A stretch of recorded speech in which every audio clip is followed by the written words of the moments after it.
as this battlefield air. Oh, my fur.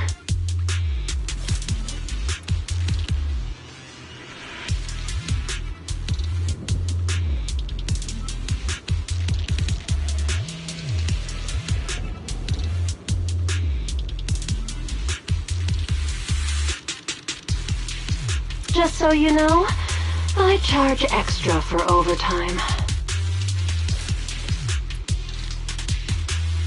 Roger.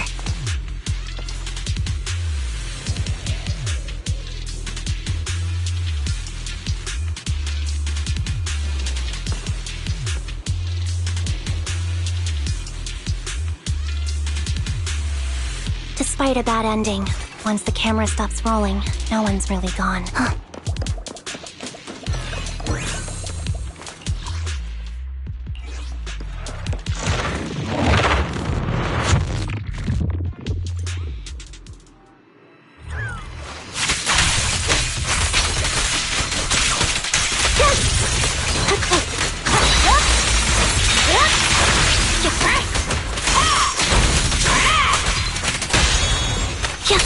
Mind the blind spot.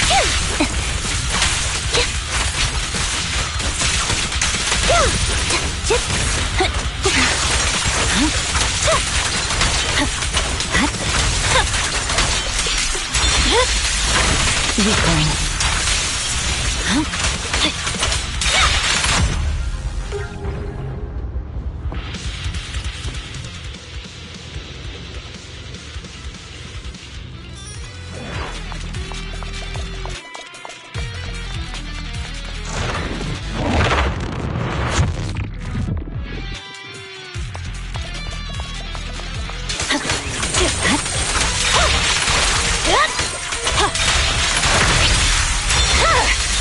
It's over. Is our prey. Stay focused. You're done.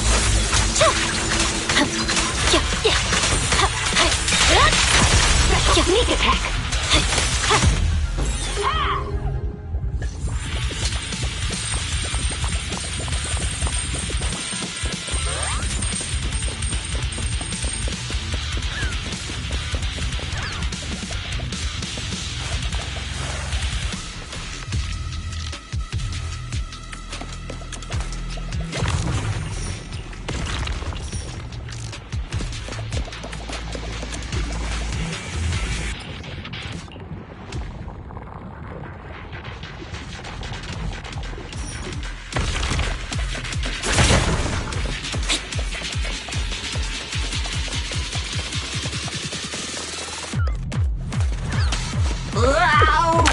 In position. Done. I won't back down.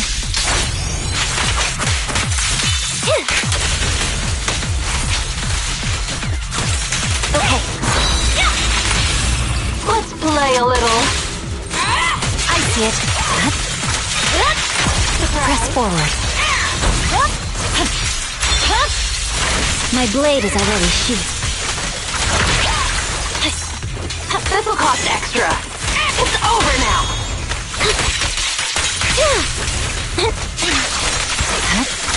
Victory, the only option.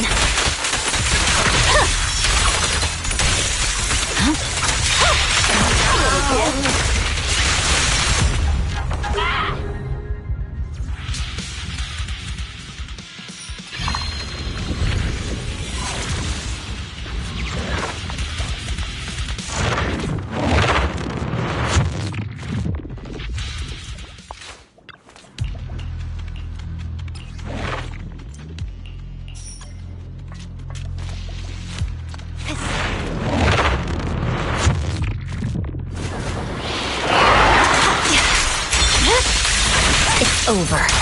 Purging slash. Yeah. Go get hit. Weakling. Weakling, you're nothing but prey. Is our prey giving you trouble? Fine. Special sneak attack.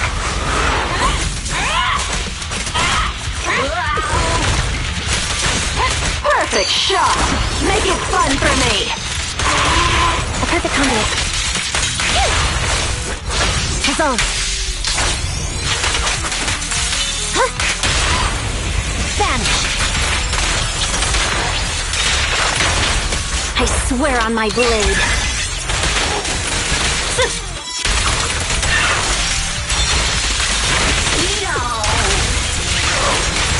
Purging slash. Evade. Alright, a beg for mercy! Scratch that! Too late! Flip the switch. Who's the boss now? Swift and decisive.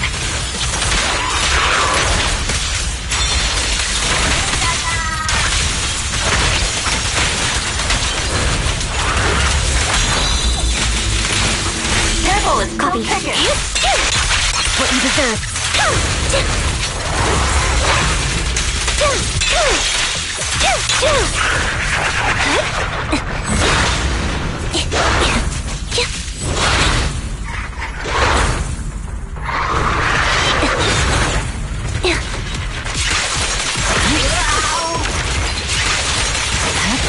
Watch out! I swear on my blade.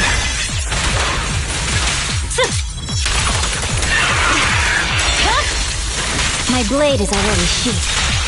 This will cost extra. Perfect shot! Make it fun for me! There's no time to lose.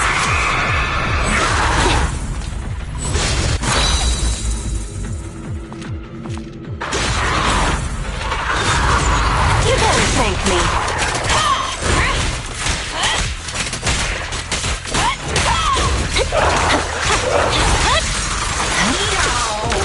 Okay. Purging slash.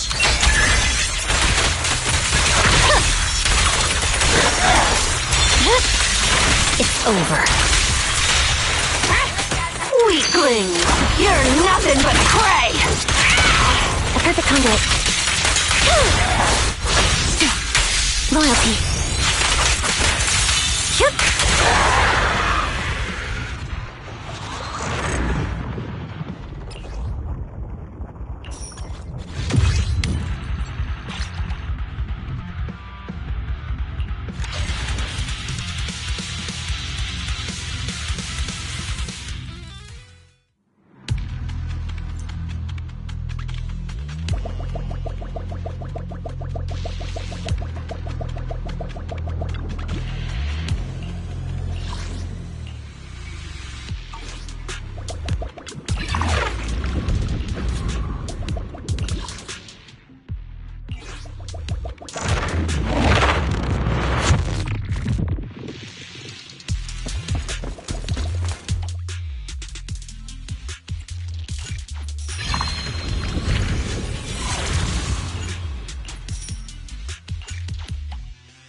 Chances come and go.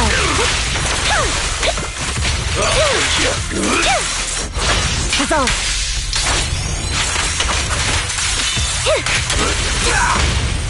Mind the blind spots.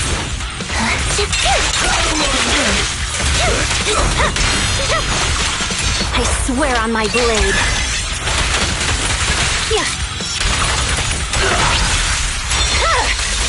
My blade is already sheathed.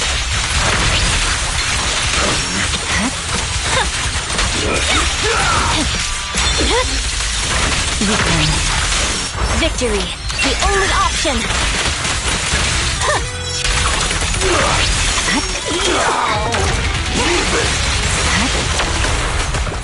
Take this! Scatter! Purging slash!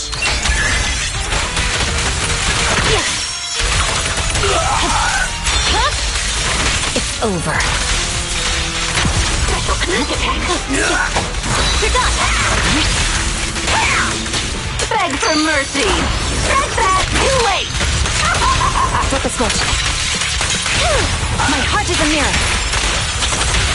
Guess I'll do it myself.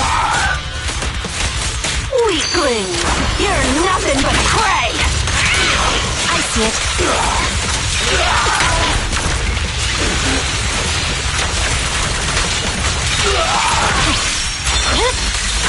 Weakling.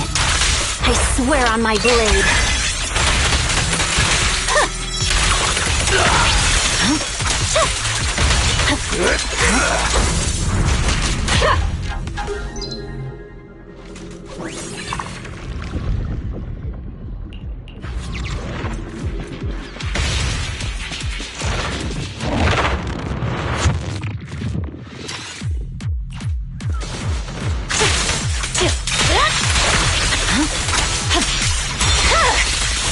My blade is already sheathed. Victory, the only option. Yeah.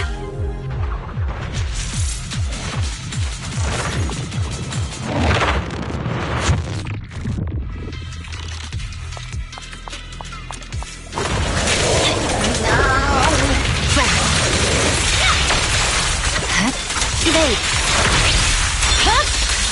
It's over. Purging slash.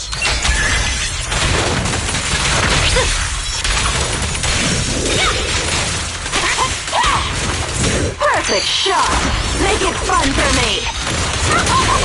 There's no time to lose.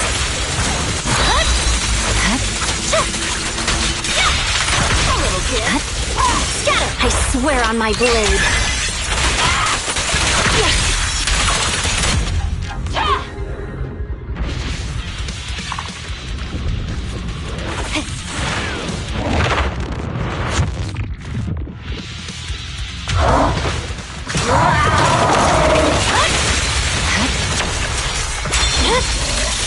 My blade is up. Weakling!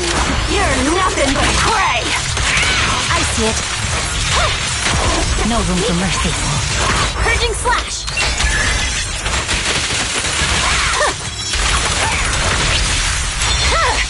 It's over. You're done.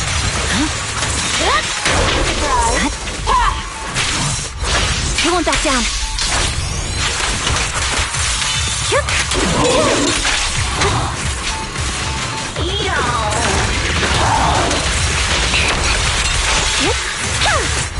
Dissolve. Now you pay. I swear on my blade.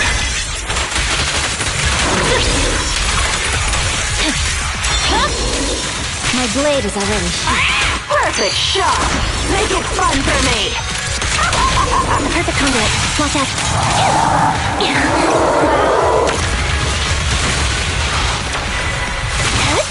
A little kid.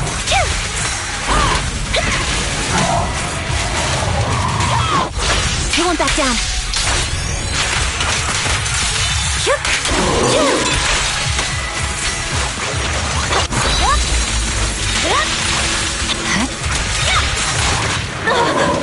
Purging slash.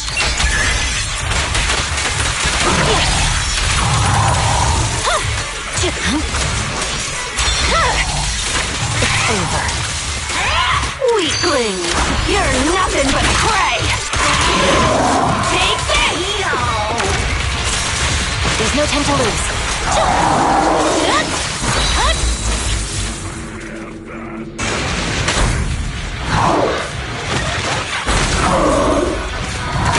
Here it goes! Perfect shot! Make it fun for me! Special sneak attack!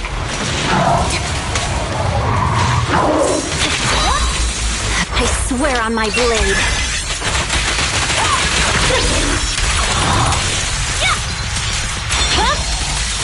My blade is already sheathed.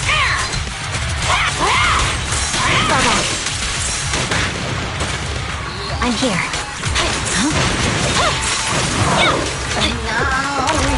It's not over.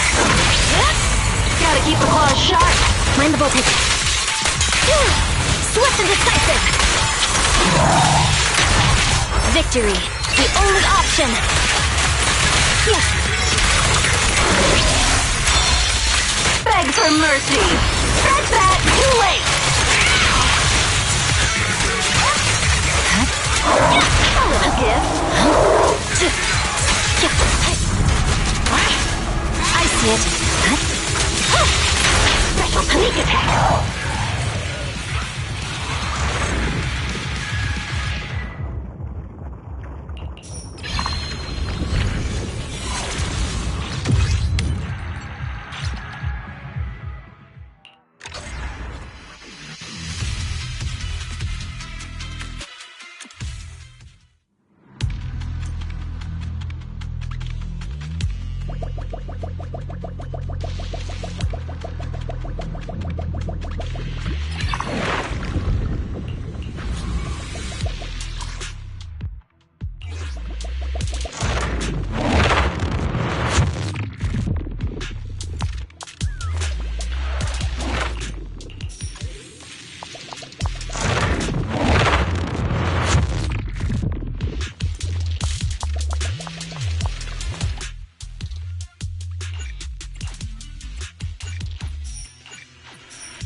Watch out.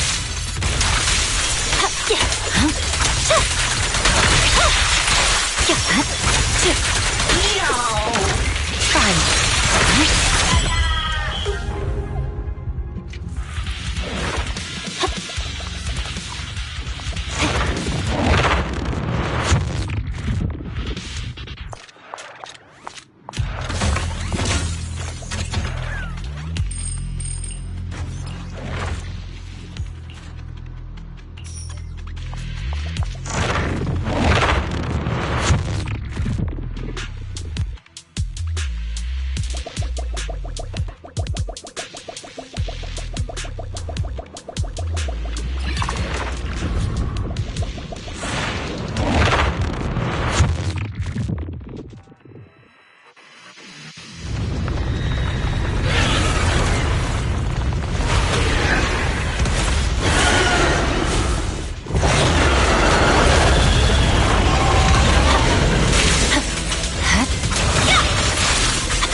Stay back.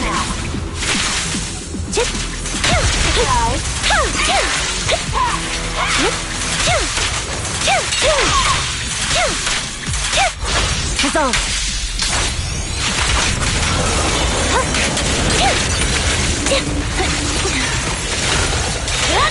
I'm unstoppable. It's over. Take this! Purging slash!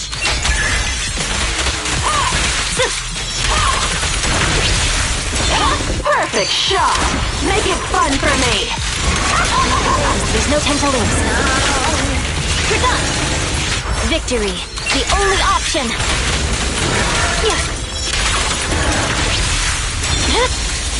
Weakling. Stay focused! I see it.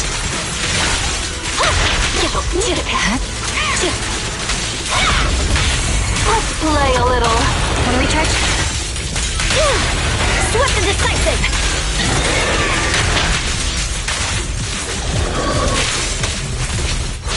I won't back down.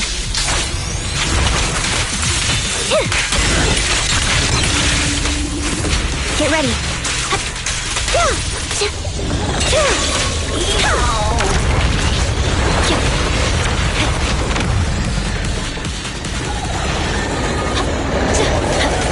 I swear on my blade.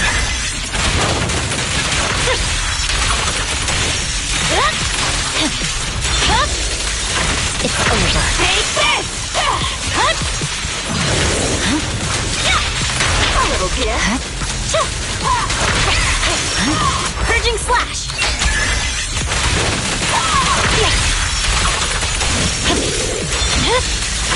Weakling. Beg for mercy! Scratch that! Too late! There's no time to lose. Special sneak attack!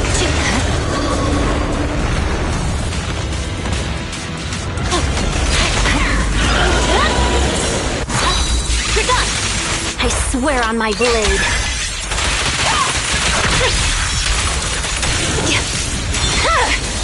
It's over. Perfect shot! Make it fun for me! I see it. Purging slash!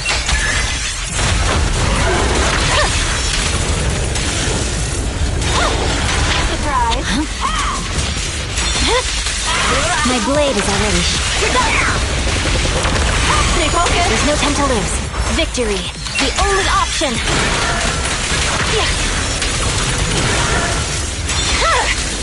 It's over. A little gift.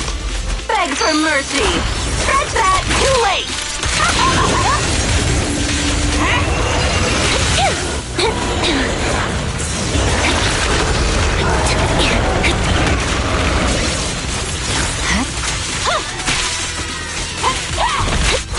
Resolve.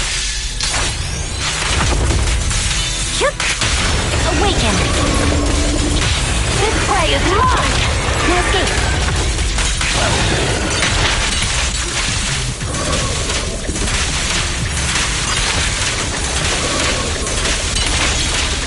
Stay alert.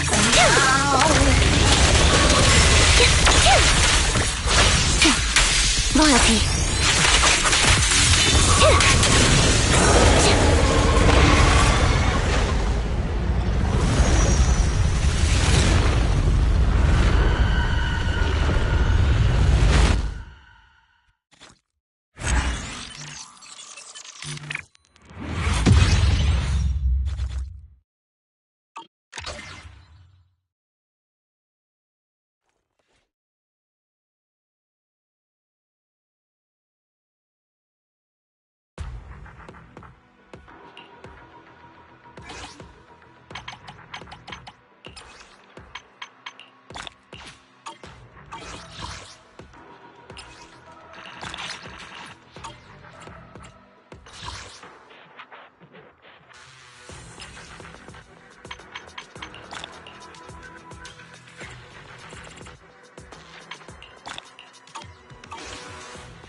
If you leave me behind again, I might just have to get my revenge.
Did you call me? Meow.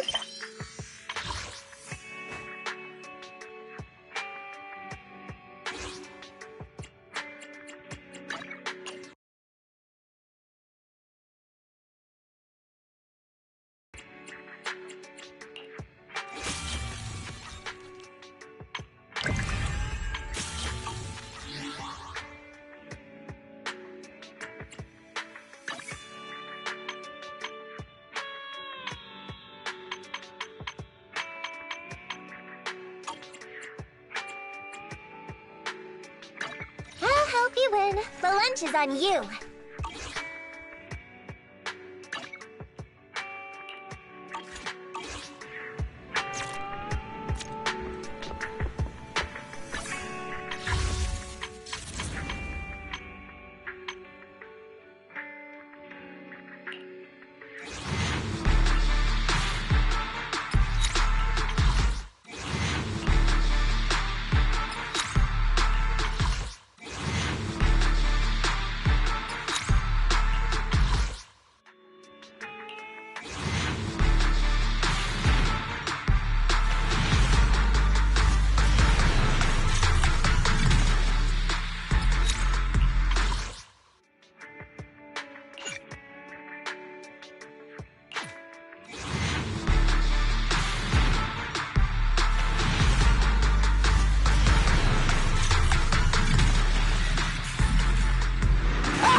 That's right. I'm the star.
Proxy, what are you doing here? You sound so cold. Don't people normally say, what a coincidence at times like this? All right then. What a coincidence, manager. That better? What brings you to the city today? Let me guess. I bet you're using work as an excuse to do some extra deals.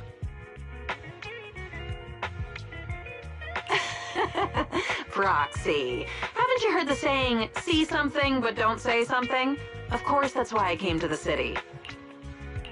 Oh, really? I vaguely remember Bernice mentioning she made plans to come to the city with you today to watch the latest movie. Yeah, that's true, but it's after work, so it doesn't clash with my other plans. I'm someone who likes to keep work and life well organized. Oh no, look at the time. I got a bit distracted here and missed my appointment. Thanks for the reminder, Proxy. Since I still have plans with Bernice, I'll be on my way. Wait a minute, Pulchra. Why are you lying? What do you mean by that? You've been checking your watch a lot. Why act like you've forgotten the meeting time? Don't you want to go watch the movie with Bernice? From what I know about you, if it's something you didn't want to do, you wouldn't have agreed to it in the first place. Proxy, how much do you need?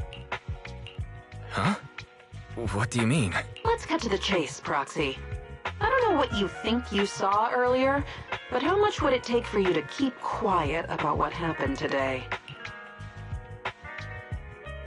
I only caught you pretending to be late, and you're trying to buy my silence? This must be a pretty big deal to you. But I get it now. You really don't want Bernice or anyone else to find out about this. Don't worry, I won't say anything. I just hope you won't do something like this again. I can't promise that. Huh? Fine. Looks like things are more complicated than I thought. Anyway, I'll help smooth things over with Bernice. Let's hurry and meet up with her first. Thanks, Proxy. Let's go.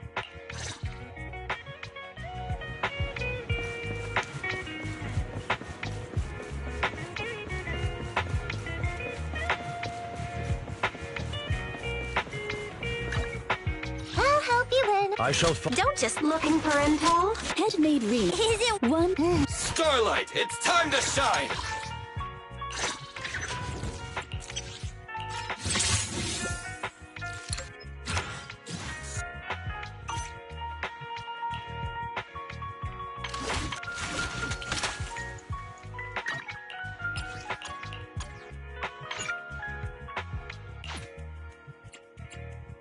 My loyalty lies with the winner.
Number 0, Ambi.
Apologies for the intrusion. I'm Hugo. Let's just say I'm something of a collector. I've heard your video store is the most classy one in all of New Eridu, and I must say, it absolutely lives up to its reputation. The ambiance here is understated yet refined, elegant but still cozy. It's so soothing, like a steady beacon in the dark. I've also noticed some well-known individuals frequenting this place, including elite members from PubSec and HSO. Your achievements at such a young age truly impress me. You've got away with words. Yep, exactly what you said. Trust me, I'm being honest. I do find your store quite special. So, I guess the rumors about this place are true. Children of devils. What are you talking about? I'm not following. Am I imagining it? Or do you seem really nervous all of a sudden? Children of Devils is an old movie I've been searching for, but it's so niche I can't find a copy in good condition. Or perhaps, did this movie remind you of something else? You're imagining it. I'm just surprised there's a movie we haven't heard of. No worries. Like I said, this movie is rather niche. Despite the word devil in the title, it's actually about vampires. I'm sure you already know. Vampires were a popular fictional concept back in the old civilization. Typically, they are pale-skinned, well-dressed, exuding a mysterious and dangerous aura. But beneath their immaculate facade lie lethal fangs for draining human blood. You kind of look like one. I'll take that as a compliment. Too bad vampires don't actually exist in New Eridu. Oh, and I don't feast on human blood. In fact, if anything, I'm hypoglycemic. Anyway, back to the movie. It's about a man who unwillingly turned into a vampire, and after years of plotting, finally kills his evil father and ultimately dies in the process. So, it's about patricide. You think so? To me, it's more like a revenge story. The villain just happens to be the protagonist's father. Well, it's a shame you don't have the videotape I'm looking for. I'll just grab a copy of every movie you currently have for rent. Thank you for your patronage. That's very generous of you. Just think of it as my thanks for chatting about the movie with me. Your store is like a collector's gem in itself. Please, consider my payments here as an investment in a collector's prized find. Your definition of a collectible is pretty broad, just as I'd expect from a collector. Because of my work, I happen to know some of New Eridu's upper echelon. Some even collect human organs. Just some rumors circling around. Hope I didn't spook you. No worries. I don't scare easily. I've seen my fair share of crazy stuff. Guess I was worried for nothing. With so many high-profile individuals visiting here, I'm sure you're well-connected and experienced in various fields.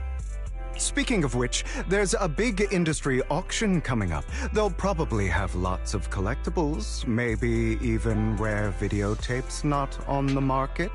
If you'd like to attend, just let me know. Oh, by the way, I saw a marketing event at Lumina Square. Looks like there's a raffle going on. Go check it out if you're interested. Maybe you'll stumble upon something exciting.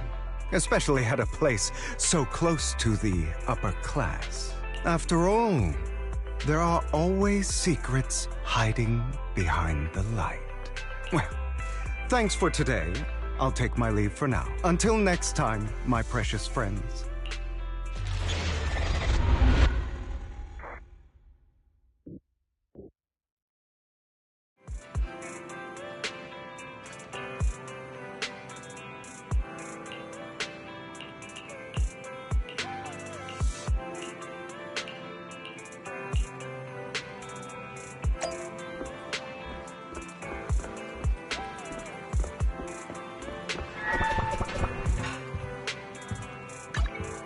Did you call me? Meow.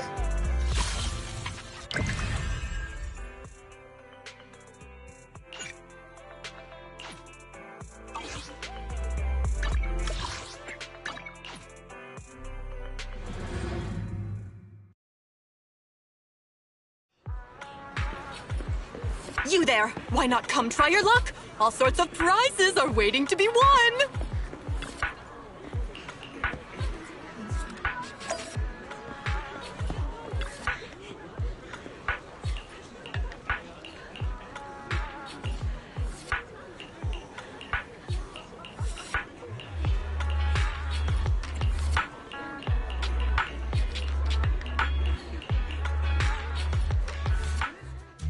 This guy seems arrogant.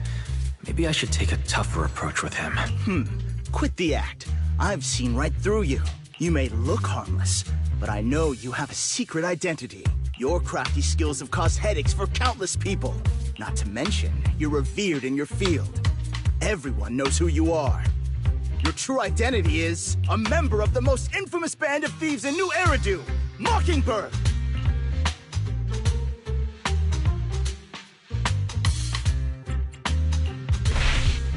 Actually, I'm more infamous than Mockingbird.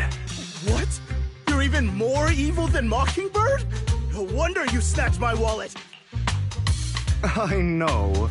Now might not be the best time to say this, but I'm genuinely curious about your true identity. Forget it. Clearly, you have no idea who I am. I'm Curtis Ravenlock. That's right. Of the esteemed Ravenlock family from Tops. You'll face consequences for crossing me.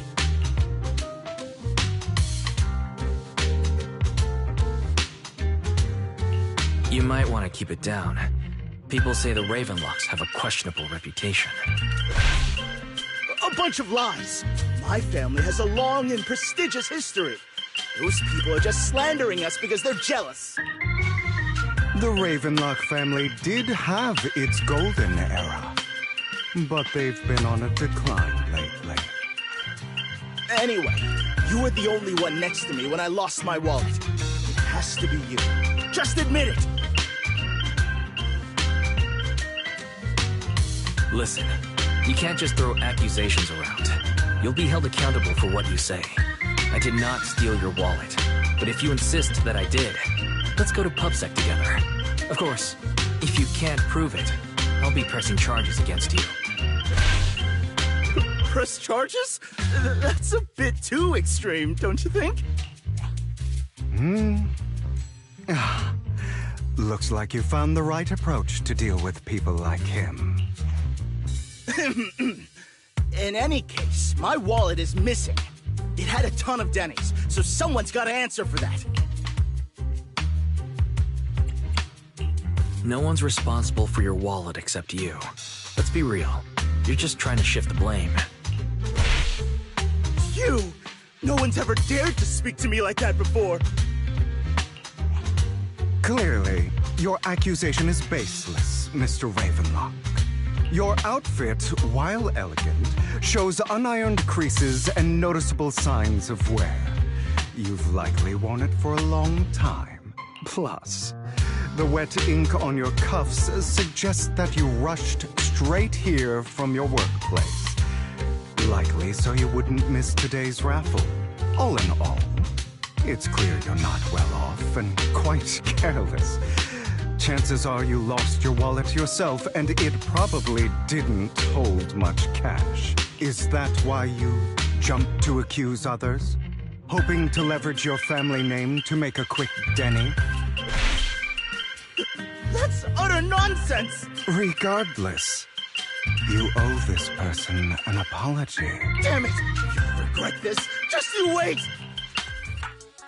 I really hate it when innocent people are wrongfully accused. But it's all over now.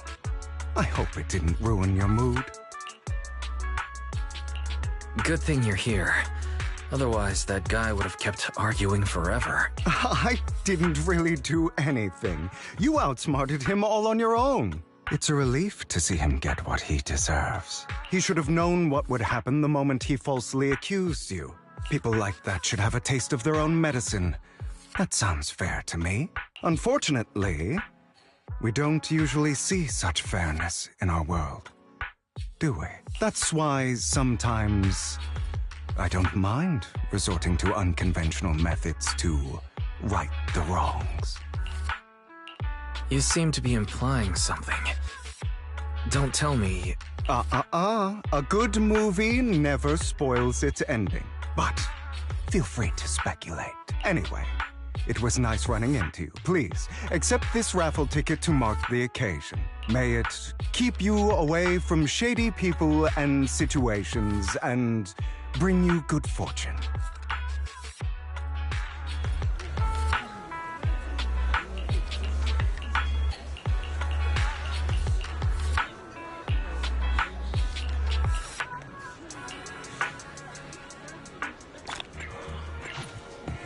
Anyone else?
They're here with me now, sir.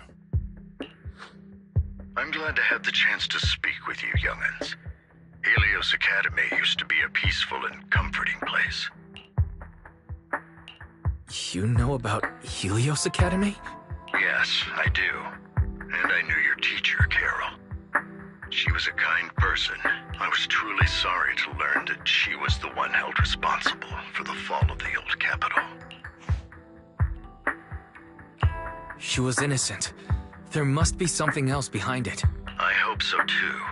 It's just that the fall of the old capital still weighs heavily on us all.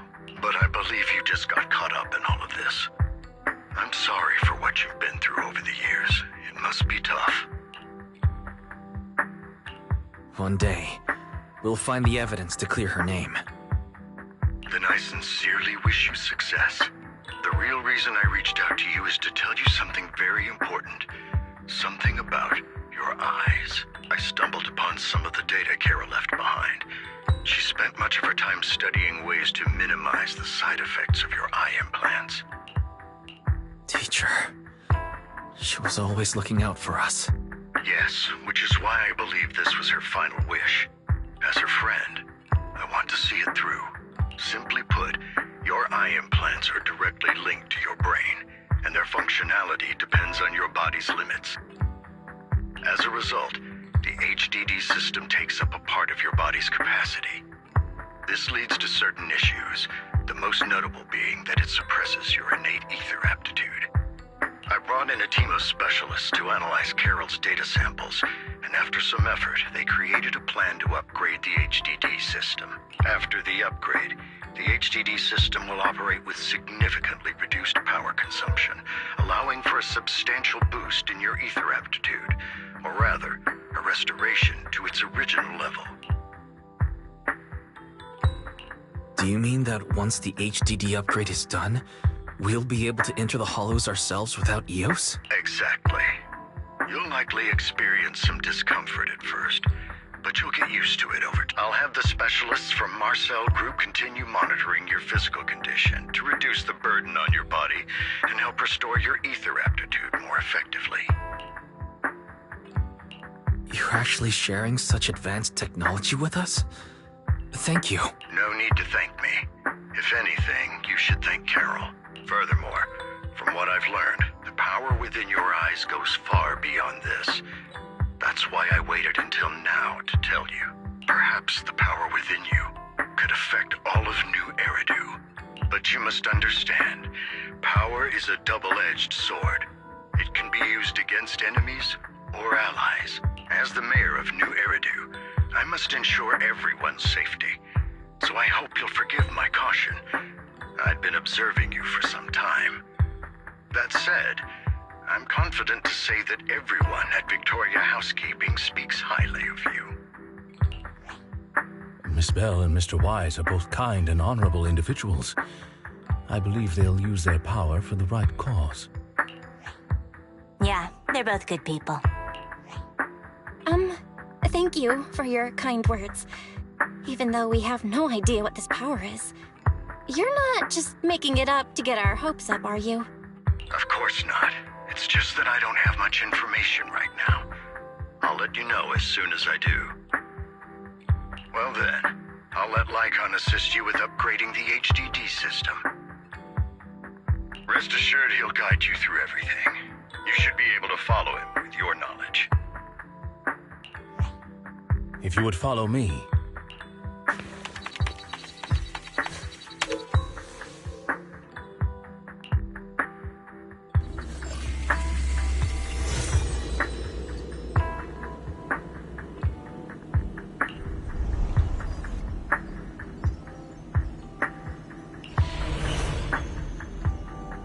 How are you feeling now?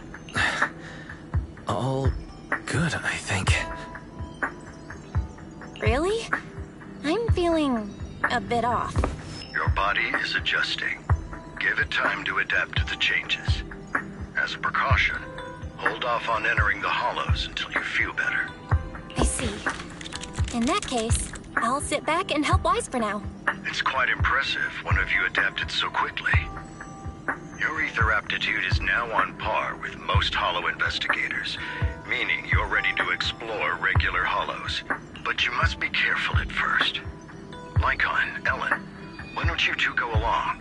One of the data piles in the hollow near the metro is malfunctioning, and we need a skilled proxy to address it. I'll assign this task to you. Of course, you'll receive fair compensation upon completion. Take your time at the journeys ahead. You've got plenty of time to uncover your full potential.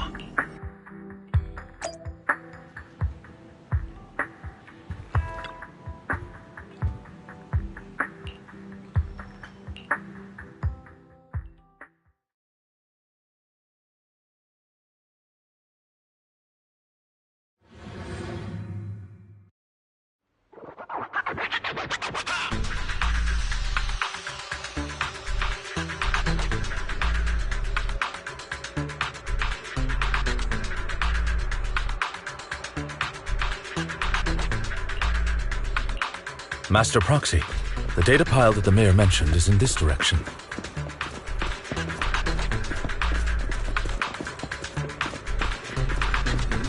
Let's keep moving.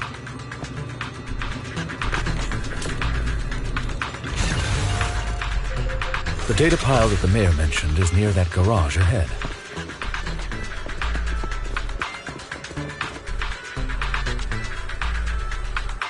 What a pain. There's nowhere else to go.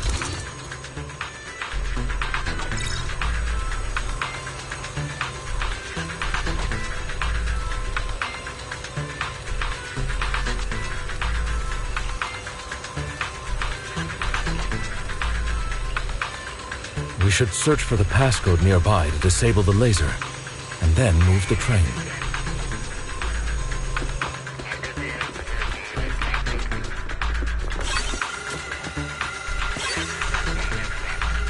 Ah, I get it now. We should be able to enter the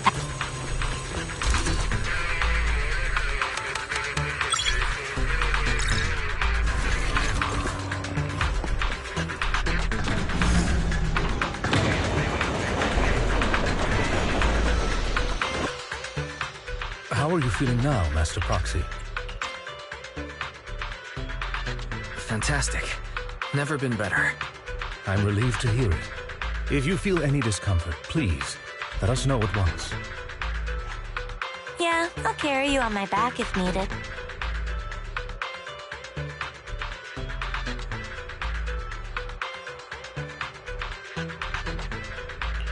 Well, that won't be necessary. You've always had a sharp mind, and now you've got the muscles to match.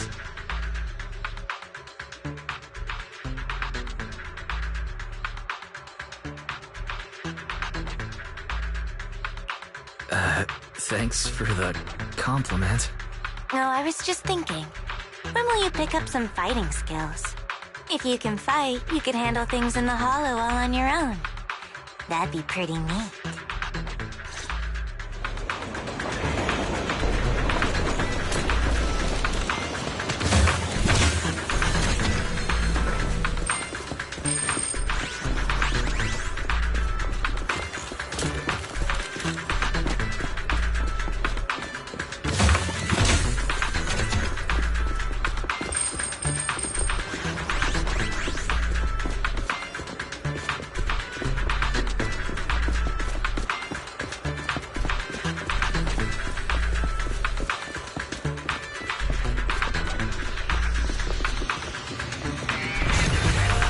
Master Proxy, the data pile is right up ahead. It seems to be guarded, however.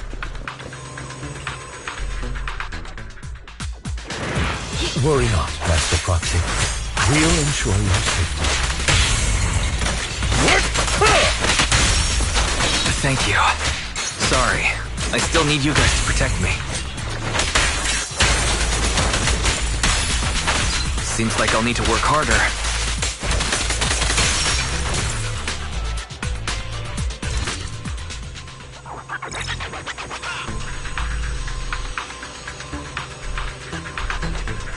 Oh, it's another passcode.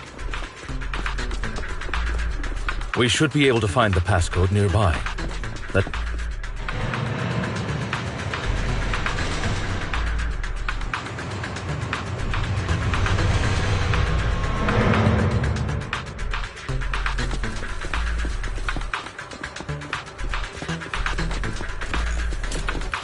Maintaining the data piles in the hollows requires a proxy with the utmost professionalism.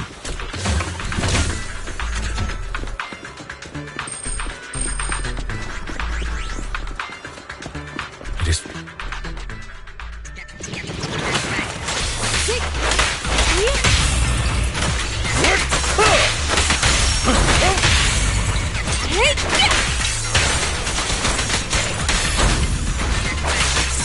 Out of the way. Take this.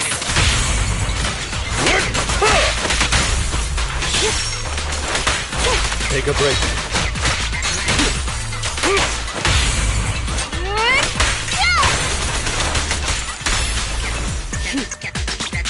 Master Proxy, let's take a look around this area. We might be able to find clues regarding the passcode.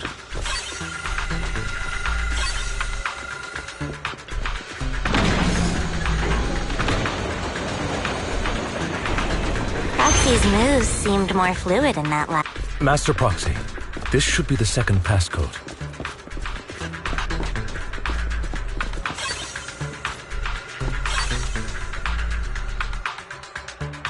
Master Proxy, we've been in the Hollow for quite some time. How are you feeling?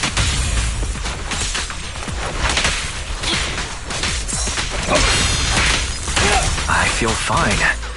Nothing unusual, actually. That's good to hear. After all, this is the first time you've entered a Hollow since the system upgrade. Best not to overdo it. Time to hunt.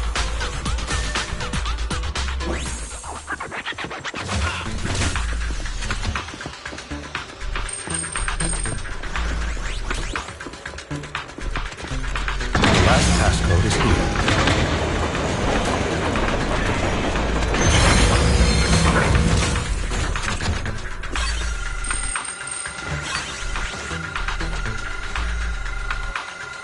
All right, that's all of them. Let us return and open.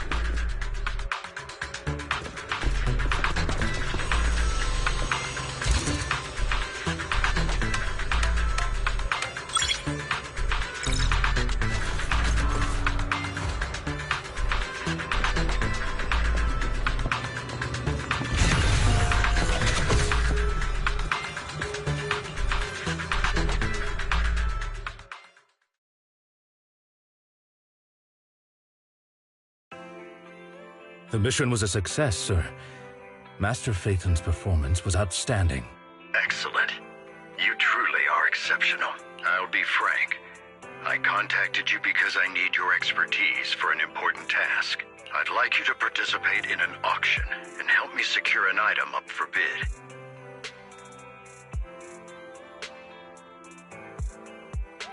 Hold on. Is it the same auction I heard about? The one with all the high-profile attendees?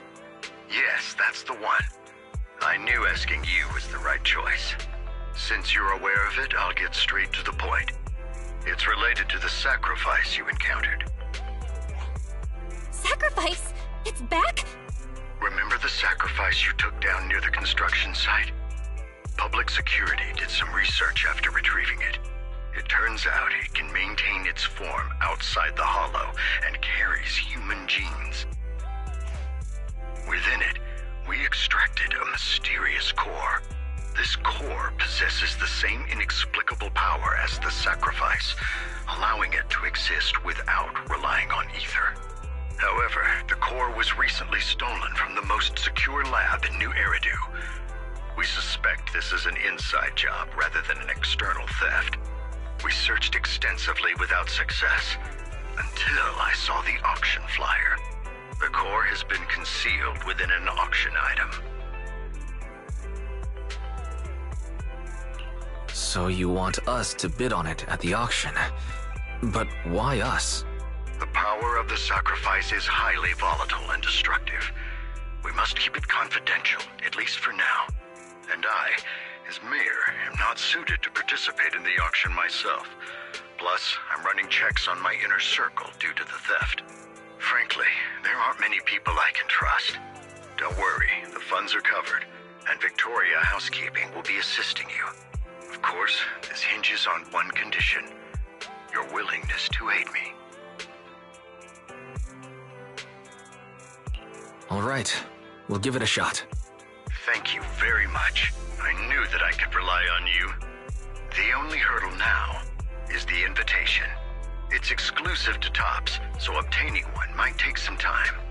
I'll handle that promptly. I'll leave the rest in your capable hands. You seem a bit puzzled, Master Proxy. The relationship between the mayor and Tops seems rather delicate. You're quite perceptive. As you know, the roots of New Eridu's governance lie with the Mayflowers, while TOPS is a conglomerate of companies. Power and profit often lay the foundation for conflicts, which is why securing invitations could be tricky for us. Things would be much easier if TOPS weren't so involved. But worry not, Master Proxy. It may take some time, but we will overcome these obstacles. Now, if you've no further need of me, I'll take my leave. Have a good day.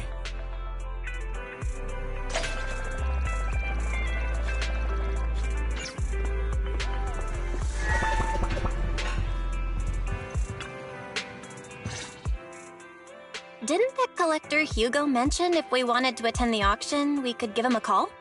But he didn't leave us his contact information. Odd, right? If he wanted us to contact him, why not leave a number?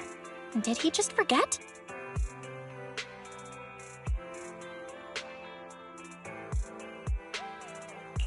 Maybe he did leave us his contact, but we missed it.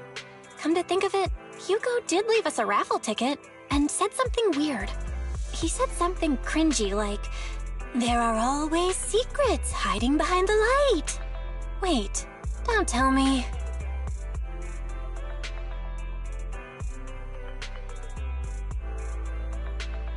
I get it now. This guy watches way too many detective movies. Anyway, let's try contacting him. Aha, it's you! The manager of my favorite video store. Glad you've cracked my little puzzle. I've been waiting for you to contact me. I was worried I might have left a bad impression.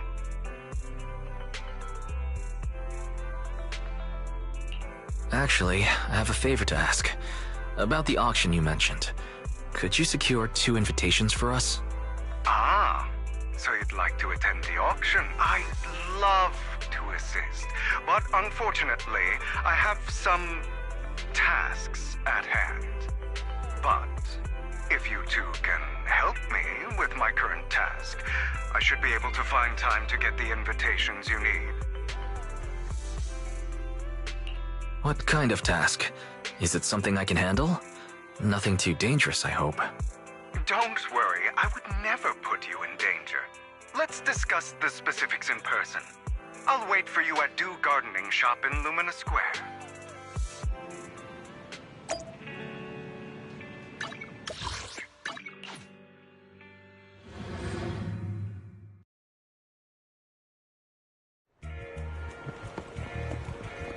You've arrived, my friend.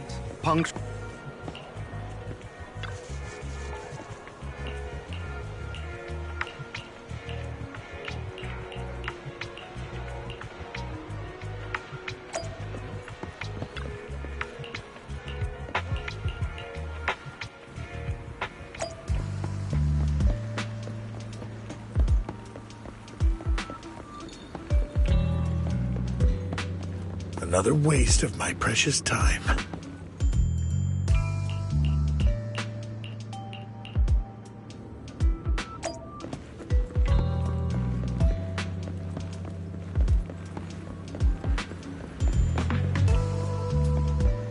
This time...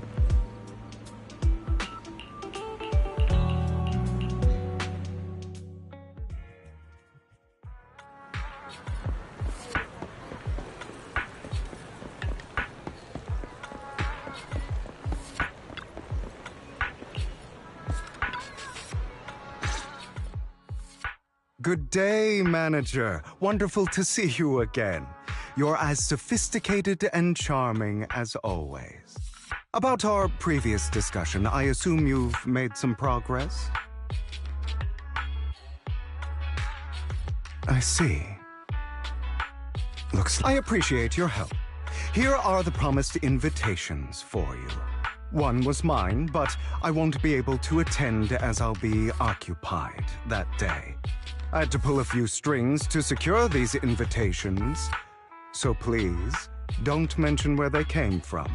Otherwise, someone might come hunt me down. Wait, seriously? Is the auction really that dangerous? Well, when you dance with sharks, you can't avoid risk. But I have faith in you, dear manager. I'm entrusting you with my life. Don't worry, my lips are sealed. And so are my sisters. I've been meaning to say, you're so close with your sibling. I'm kind of jealous. What's your view on family ties, manager? It's a bond you can count on. Like, no matter what happens, Belle and I have each other's backs. That's the exact kind of answer I expected from you.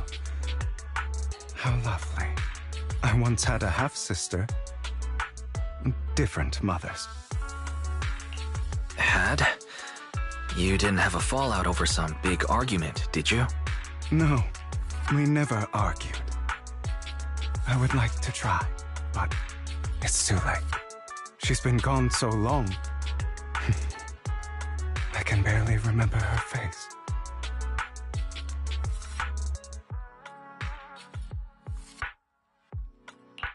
I'm sorry. I didn't realize it was a sensitive topic. My condolences. It's okay. I brought it up first, and it was ages ago. Anyway, back to what we were saying. It's highly likely that Hartman will be at the auction as well. As you know, while he's the rightful heir to the Ravenlock family, he keeps many secrets. Should you cross paths with him in the future, be cautious. He's sitting up on his high horse looking down on everyone else, and he'll do whatever it takes to get more power. I hope these upper-class people eventually face the punishment they deserve. Too bad the scales of fate lean one way or another, unless someone steps in to tip them back. I digress. That's all for today. I have some errands to attend to, so I'll take my leave. Have fun at the auction.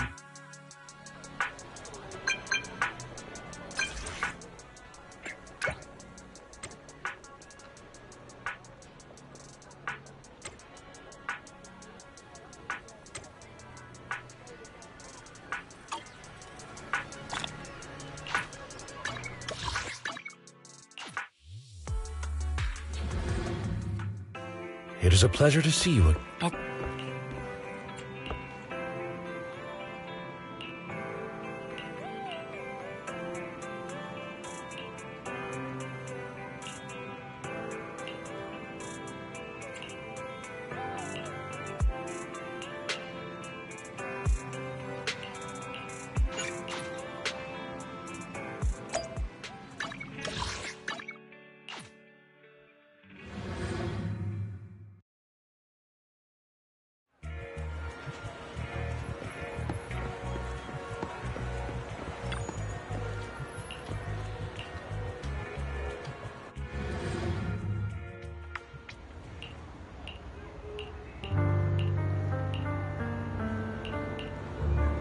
Lies. Deception. Betrayal. I see swirling mist, shrouding the truth in a deep, enigmatic haze. Found you. Chosen one.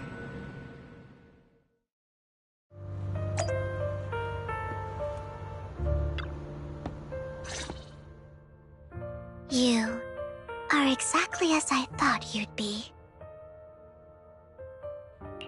What are you talking about? I'm confused.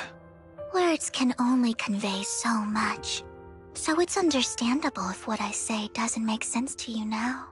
But you'll know what I mean soon enough. Young lady, I know you might think I'm lying, but I'm telling the truth. That item was my late husband's keepsake, and I had to pawn it due to financial difficulties. But I can't bear to see it auctioned away to who knows where. I'd never be able to get it back. Please help me bid for it. There's a hidden flaw in that item. If you point it out during inspection, it will be withdrawn from the auction and returned to the pawn shop. That way you won't have to pay for it. In return, I'll offer you some compensation. It may not be much, but it's all I can manage. Please.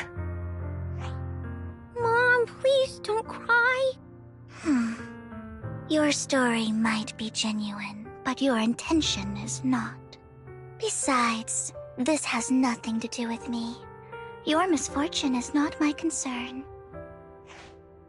Young lady, you don't look like you're struggling for money. How can you be so cold-hearted? I'm sure this refined individual here feels the same way. Huh? Are you referring to me? Yes, you! If you're willing, could you please... The auction is about to start. I'm not sure how you gained entry, but I'm sure you don't want to be driven out with your daughter. And you? Here's a little piece of advice. Don't let your sympathy easily sway you in an auction like this. Otherwise, you might get swindled. I'm Vivian, by the way. Pleasure to meet you. Dear guests, the auction will begin shortly. Please...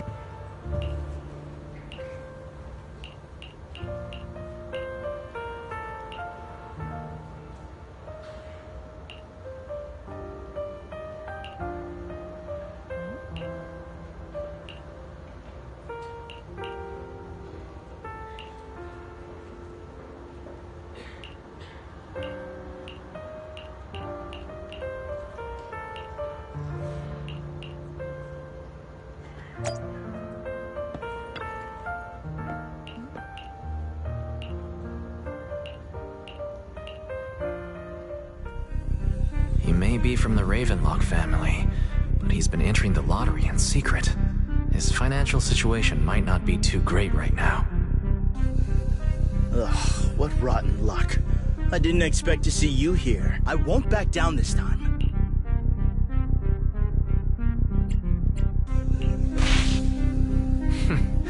Aren't you that bigwig from the Ravenlock clan? Surprised to see you at the same auction as us commoners. This is the top auction in the industry. I really don't know how you got an invitation, but I doubt it was through legitimate means. You seem a bit hesitant. His accusation isn't true, is it? You should just give up already. I'm dead set on getting this item.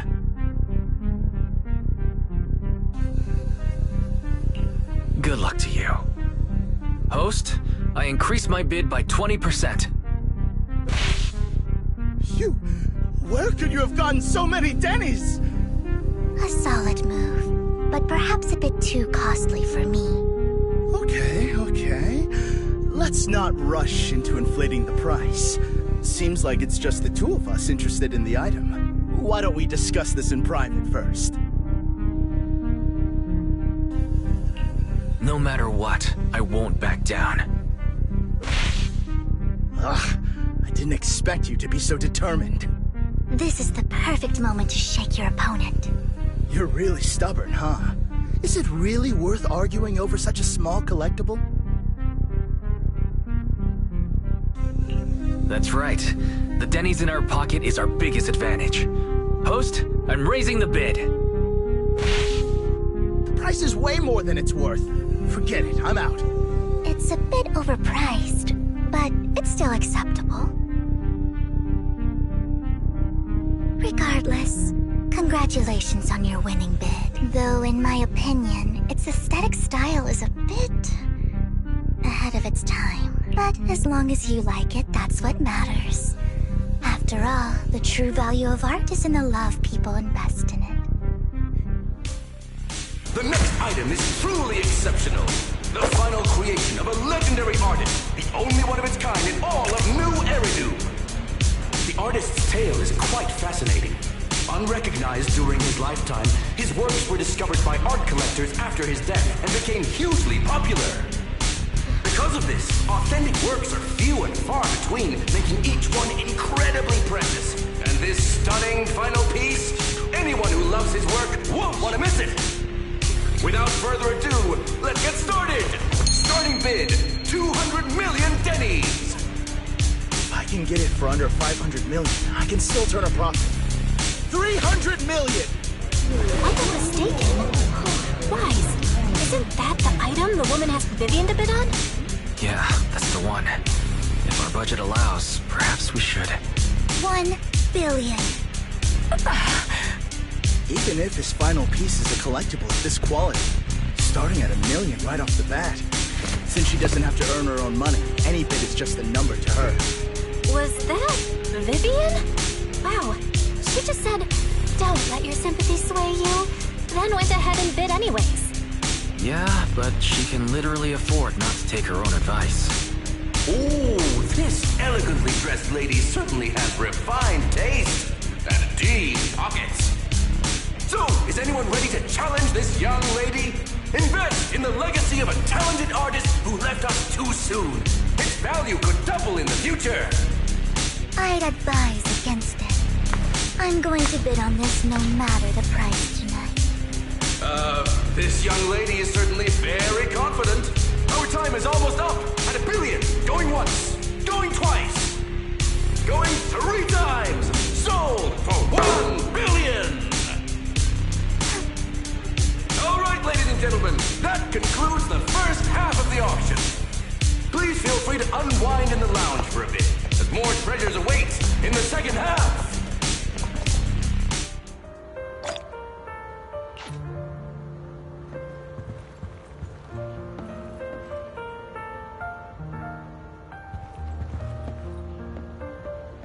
The coffee.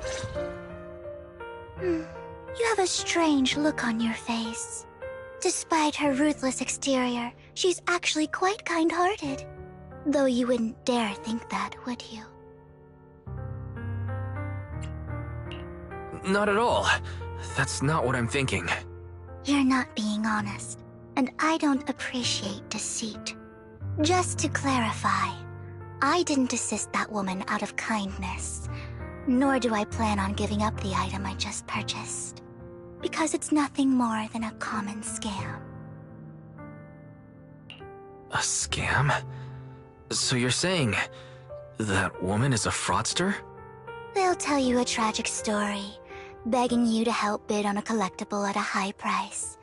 They promise a reward and guarantee the item will be withdrawn from the auction, so you think you won't have to pay anything.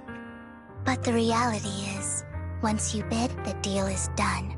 No going back, and you end up shelling out a hefty sum for something worthless.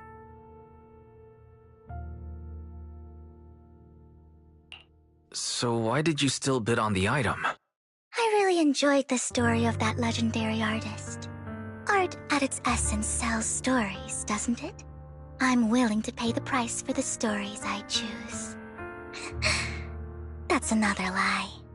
Looks like you believed me. Okay, you got me again. Let me give you another piece of advice. Appearances can be deceiving. People often mask their true intentions. Sometimes, what you can't see is the real truth.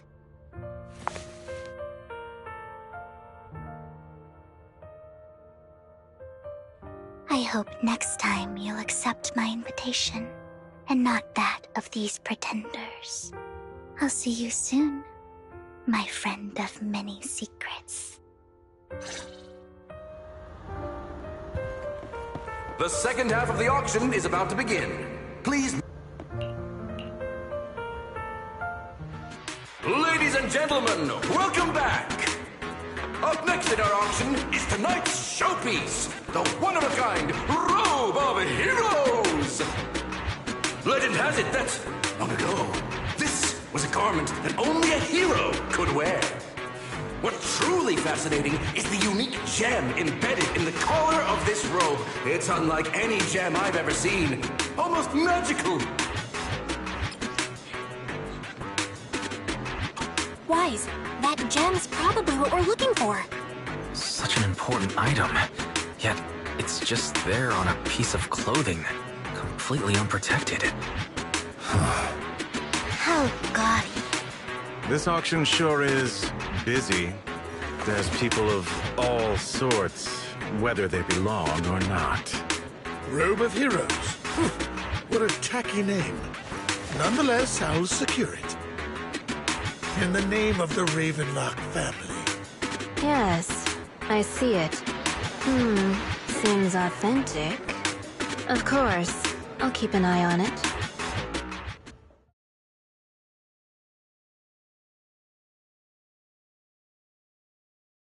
I didn't expect this to drag on so long.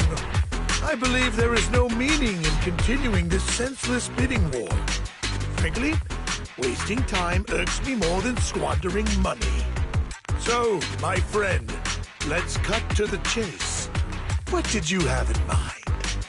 This man is pretty shrewd.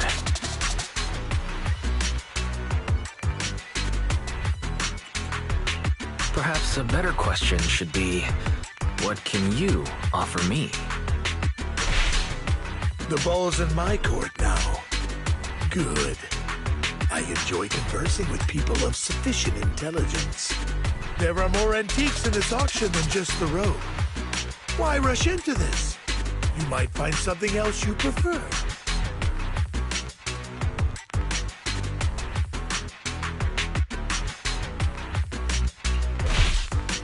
I'm not a collector, so I'm not into antiques. That robe just caught my eye. In that case, how about we strike a deal? All I want is that gem. So, if you cease bidding now, I'll take the gem and you can have the rest of the robe. How does that sound? He called our bluff. The Ravenlock family always gets what they desire. If you have any doubts, feel free to ask around.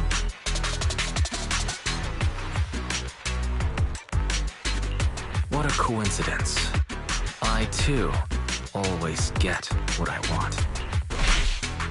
You're quite confident. You know when to stand your ground. Well done. My time is valuable, my friend. I've already lost a significant amount of Denny's talking to you. If I offer you a token of appreciation, let's say a hefty sum of Denny's, would you consider backing out of this bid?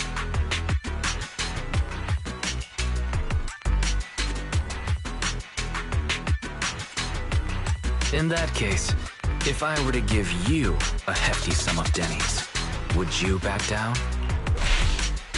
I fear my price is beyond your means. It's been a while since someone dared speak to me like that.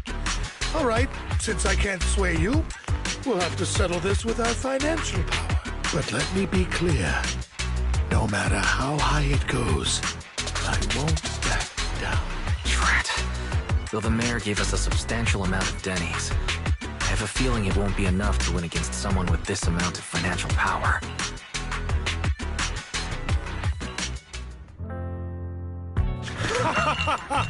Thank you, everyone. It appears I'm the final winner of this auction after all. Well, I'll be taking this masterpiece with me. Of course. I must extend my sincere gratitude to all of you. Damn it, we almost won! Ugh, Denny grabbing jerks. I got a message from Hugo. He wants us to look up? What happened? Why'd the lights go out? What's going on? The power went out? Mommy! I'm scared!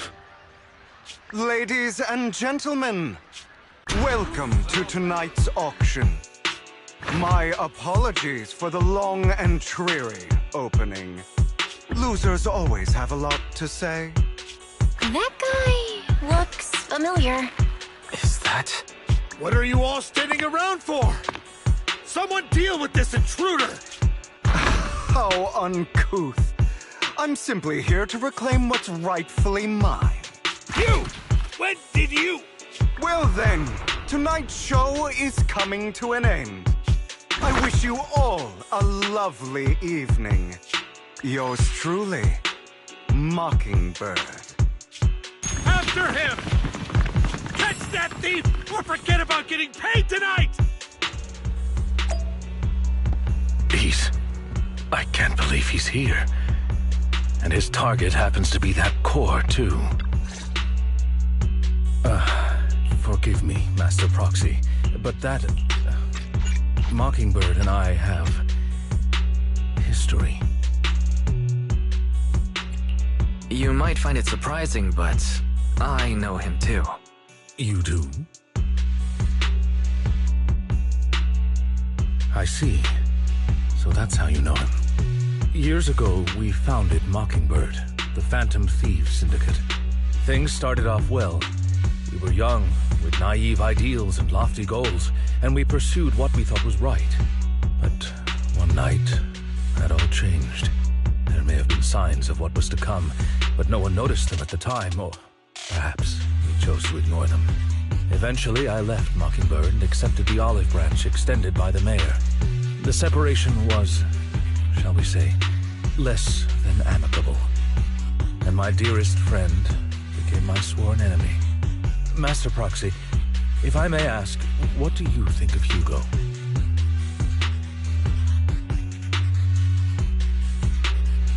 Though he helped us before, and he seems pretty nice, I can't help but feel something's off. He is a part of Mockingbird, after all. Mockingbird has changed from how we envisioned it. And Hugo, too, No, it's nothing. In any case, he's very dangerous. I'm still unsure of his intentions, but we cannot risk letting him have the sacrifice core. Based on my past experiences, I can likely predict the route he'll take to evade his pursuers and escape. However, this path lies within the Hollow. Master Proxy, can you... Let's head straight there. I'm feeling pretty strong right now. Very well. Please, follow me then.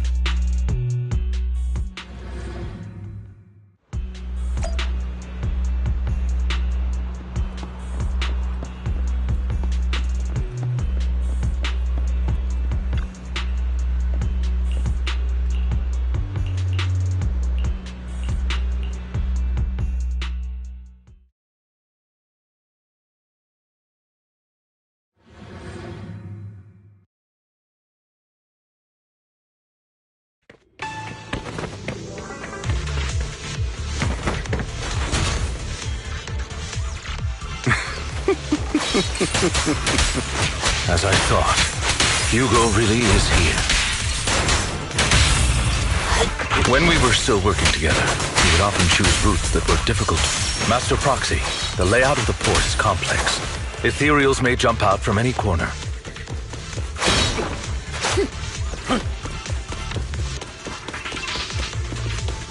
Do be extra careful.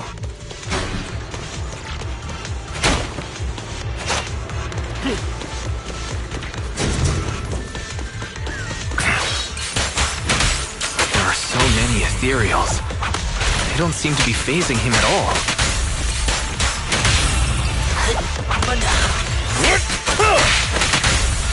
Though I am loath to admit it, that man is quite formidable.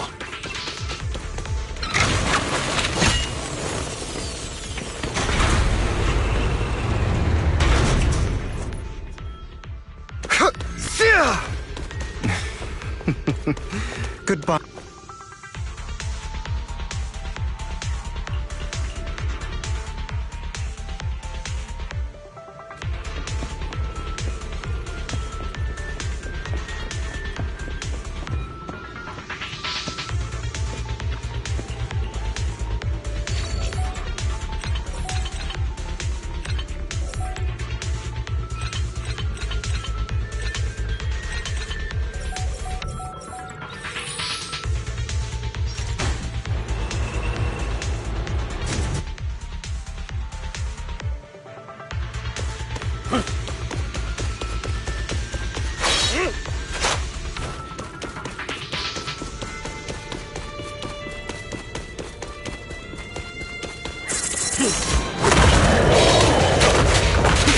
Careful, or you'll get hurt.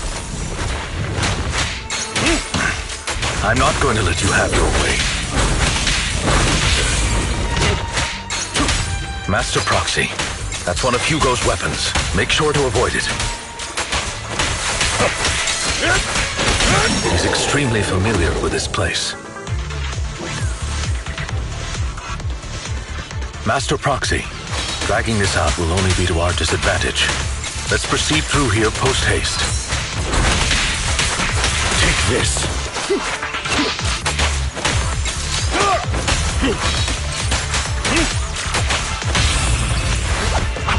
Stay calm now.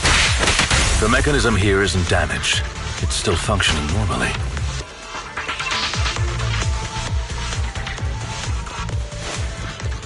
Something's not right.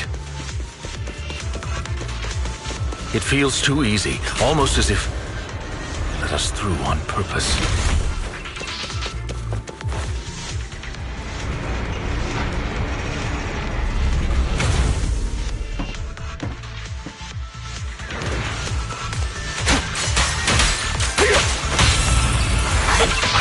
Stand still.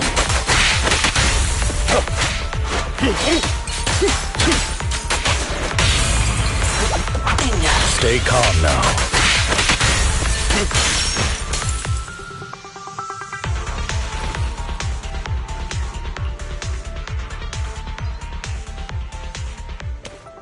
This must be the right way. Not to worry, Master Proxy. We'll be able to catch up to him soon.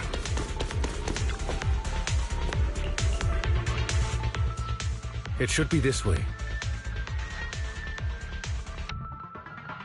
Are they from the auction? No, they shouldn't be able to track Hugo here. They're likely just hollow raiders. Back then, Hugo would typically retreat into a hollow after securing the goods. And as his partner, I'd be responsible for leading the pursuers astray. I'm unsure if he has a partner now, or who they might be if he does. Well, Phantom Thieves usually have partners. I assume he must have recruited a new one by now. True. That could make things trickier, as he may have passed the core to his partner. Regardless, Master Proxy, let's steer clear of those Hollow Raiders for now.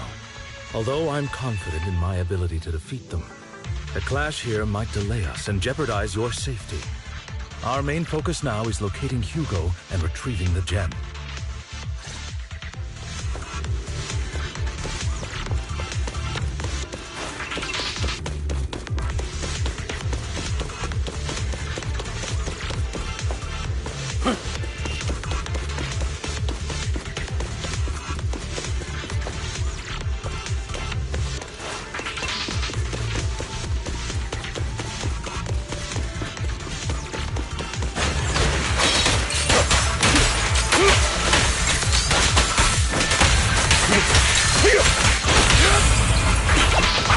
Stand still.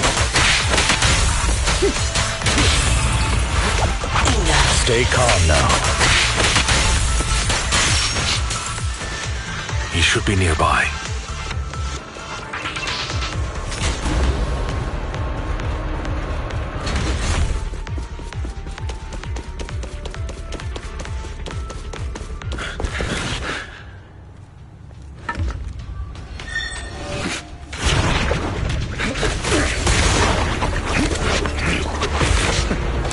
Long time no see, traitor.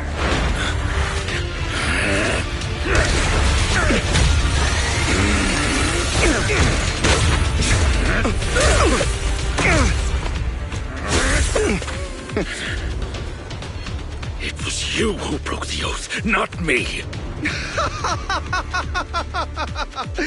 You haven't changed, pompous and self-righteous.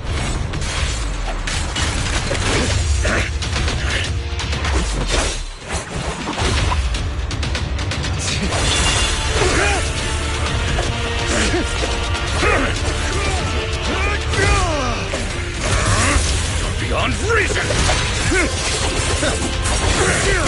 Both of you, enough already!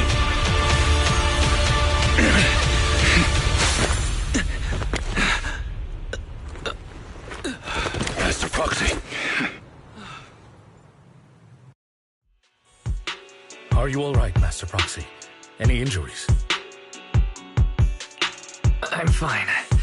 I just forgot I wasn't using EOS. I thought your attacks would just go over my head. I'm not used to being this tall, I guess.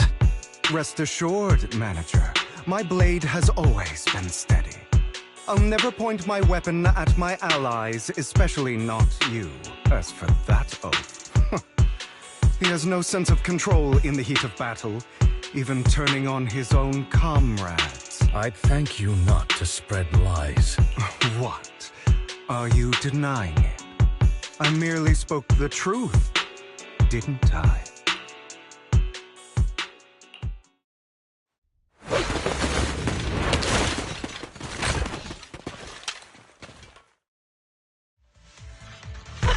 Thought we were in for a tough day, but it seems we struck gold in the end. If you value your lives, you better hand over all your etheric resources and any other valuables you've got.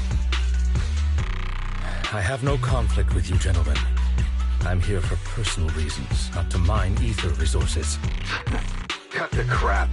It's been a rough day, and we need something to make it right. Whatever your business is, pay your dough or bite the dust. Pay our dough. This is the Hollow. You're not claiming this Hollow as your own, are you? Not even the current mayor of New Eridu would dare to make that assertion. Am I correct, Mr. Mayflower Watchdog? You sure have a mouth on you, pretty boy. Don't push it. We've buried idiots like you in the Hollow before, and soon you'll be joining them.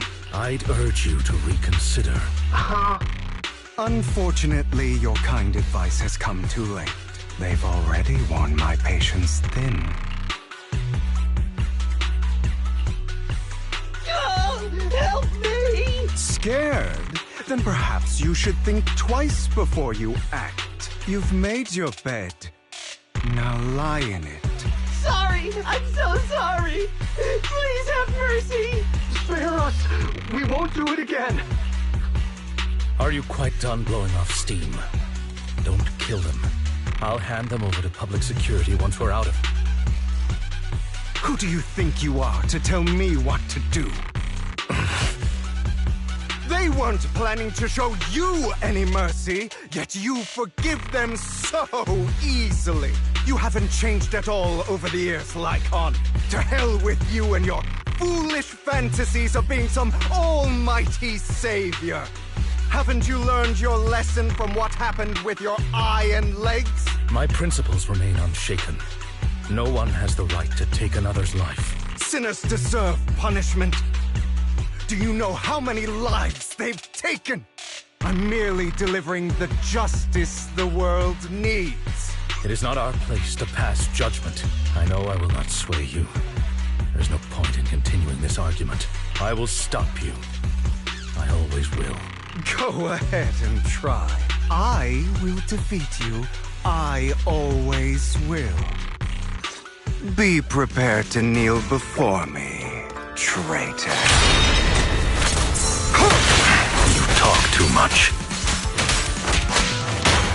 I have you now.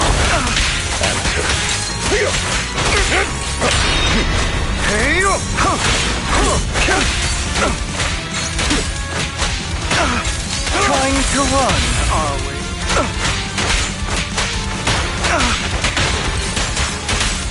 Proxy, I'd advise against trusting anyone from the Mayflower family. Or their dog. How many bodies did the mayor step over in his ascent to power? Do you two have to fight? Stand still. My apologies, dear manager. But I'm itching to teach him a lesson.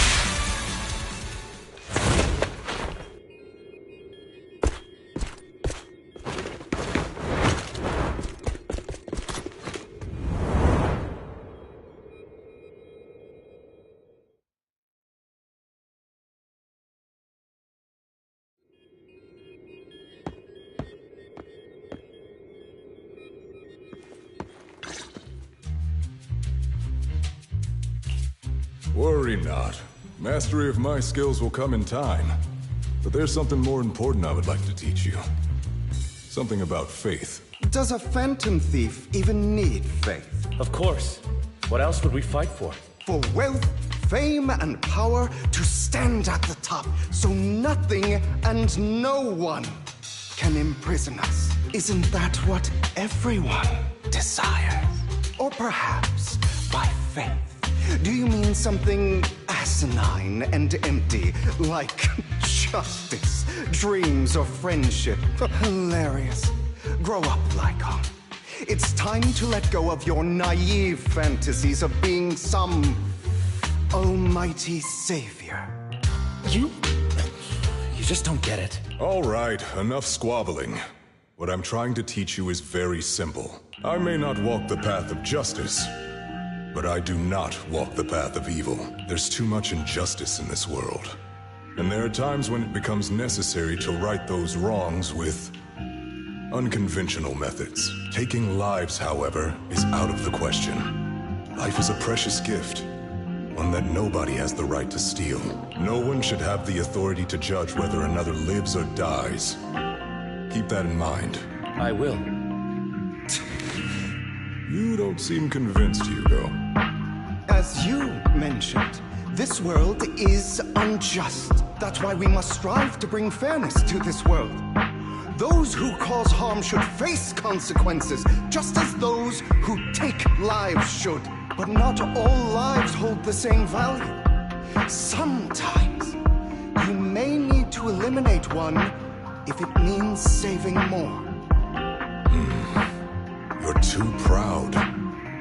Your pride may lead you astray. I have my own path and beliefs, Jack. I'll determine for myself what's fair and unfair. Hey, watch your mouth. If it weren't for Jack, you'd be dead already. You're a smart kid, Hugo. Skilled too. You could easily take the life of a sinner. However, what if one day you found out you were wrong? What if that so-called sinner were innocent? Could you bring them back to life? I wouldn't make that mistake. To err is human. Everyone is bound to make mistakes. It's good you are open with your thoughts.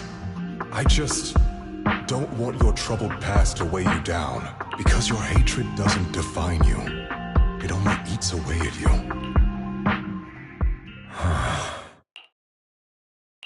Are you okay, Lycon? You've been quiet for a while. My apologies, Master Proxy. I was just reminded of some past memories. Before Hugo and I founded Mockingbird, we had a mentor, Jack. He took us under his wing when we were in dire straits, imparting his skills and life lessons. But Hugo didn't agree with his viewpoints. Perhaps our paths were always fated to diverge. I've been curious for a while now. What caused you two to split? Mockingbird, faced numerous triumphs, but also setbacks. And one of them was a disastrous one. Hugo. You... Was this you? All this? So what if it was? Gone crazy? Have you been planning this all along? You'd bury all these lives in the name of vengeance? They deserve to die. Especially my so-called father. I should have killed him a long time ago. A really long time ago. You know what, Lycon? There's some people whose only purpose in life is to bring more suffering into this world. Sometimes murder is what brings justice back into this world. And for that, I must stain these hands in blood. Enough! I can't trust anything you say anymore. I'm leaving Mockingbird, now! Where are you going? Anywhere. Someone from the Mayflowers got in touch with me before. Are you mad? You know what those hypocrites in city administration are like. They're no different from tops. We fought them together all this time, and now you're leaving to serve as their lapdog. Are you going to turn your back on Mockingbird? Turn your back on me? The mayor is different from the others. But it doesn't matter. I'm not going to even try convincing you. As your friend, I'll give you one last piece of advice. Please, stop here. Otherwise, the day will come where your hatred and ambition will consume you.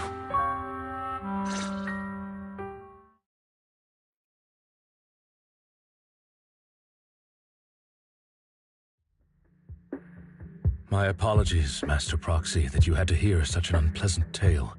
Hugo came from a powerful family, and his relationship with them was always strained, especially with his own father. So much so that Hugo wanted to personally put an end to him. After shouldering a mountain of injustice, Hugo ran away from home. That's when Jack and I met him. And that setback that Mockingbird suffered turned out to be intimately connected to his family. I had thought it was just a normal mission, when in fact he was plotting revenge. He took advantage of me and everyone else there. I do not mean to pass judgment on him and his decision, but I refuse to accept a partner who is willing to trample over other people's lives for their own desires. Perhaps his family left a mark on him that continues to influence him to this day. In any case, Hugo still has the sacrifice core. We should contact the mayor to plan our next moves. A pleasure to speak with you again. Lycon has already filled me in on Mockingbird stealing the sacrifice core. I'll deal with it. Anything else we can do to help? I mean, we didn't manage to complete our mission. No. You've done well.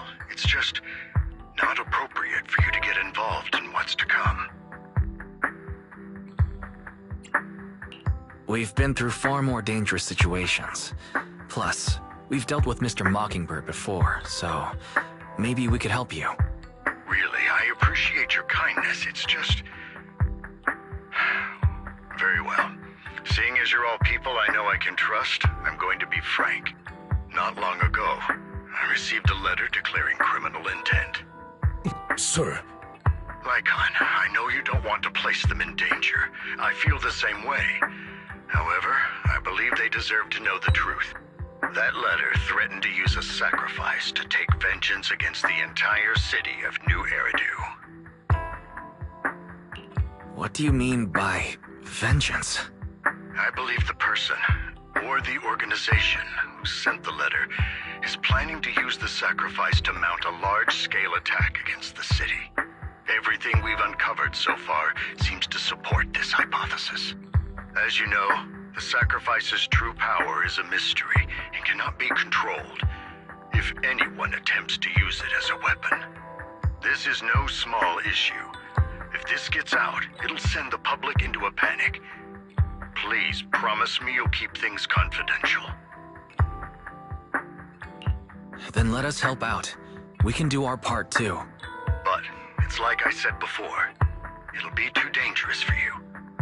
Whichever way you look at it, you're still citizens of New Eridu, and as mayor, it's my duty to protect you. Plus, Carol would be furious with me if I put you in danger. If she were still around. Anyway, I'm not at liberty to discuss this matter any further. Please rest assured that we will handle things properly as the administrative authority of New Eridu. That's right, Master Proxy. Please trust us. So that'll be all for today. Goodbye for now.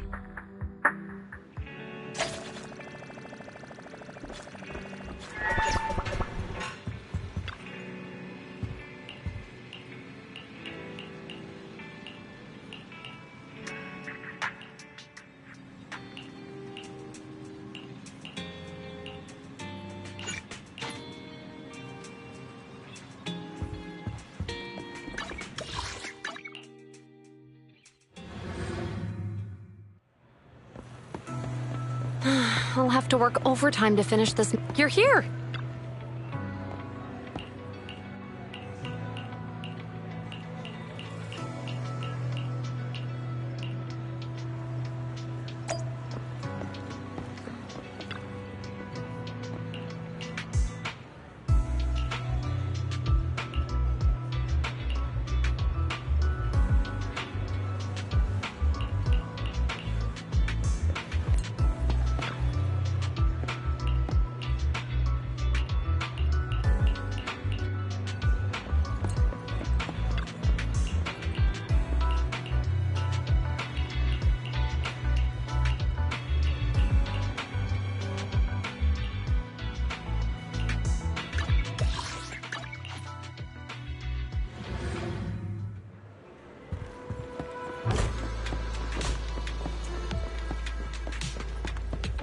Today's training.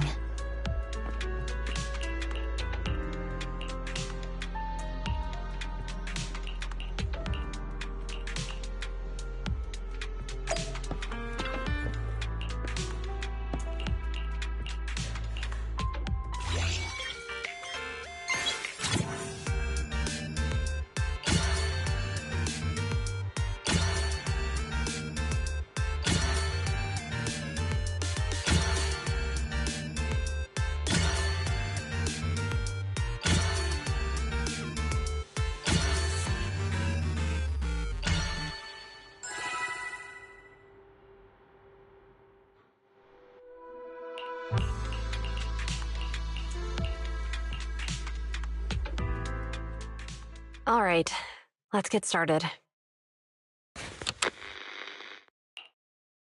I'm probably not getting out of this hollow, but at least this tape recorder still works. Let's say these are my last words. I gave away my anti-corruption equipment to save those civilians, so I'm not in good shape. Unfortunately, we came up against a horde of ethereals right after that. I rushed over to fight them off and tried to save the civilians, but in the thick of all the fighting, I turned back and realized that I was somehow alone. Nobody was behind me. Luckily, I managed to defeat the ethereals, but the wounds and corruption I sustained in doing so should be fatal. I don't mean to cast the blame at all here, and if any of my colleagues ever pick up this cassette, I hope that nobody is ever held accountable. It's just human nature. It's normal. I just have a few regrets. Oh, what's that over there?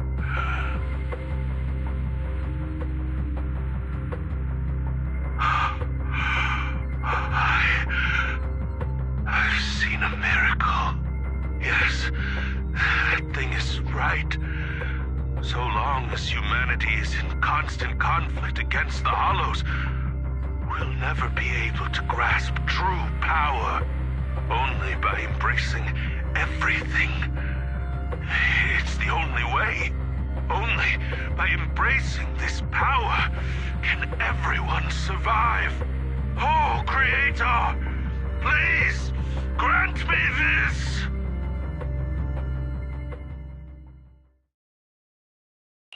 Are you okay, Julian?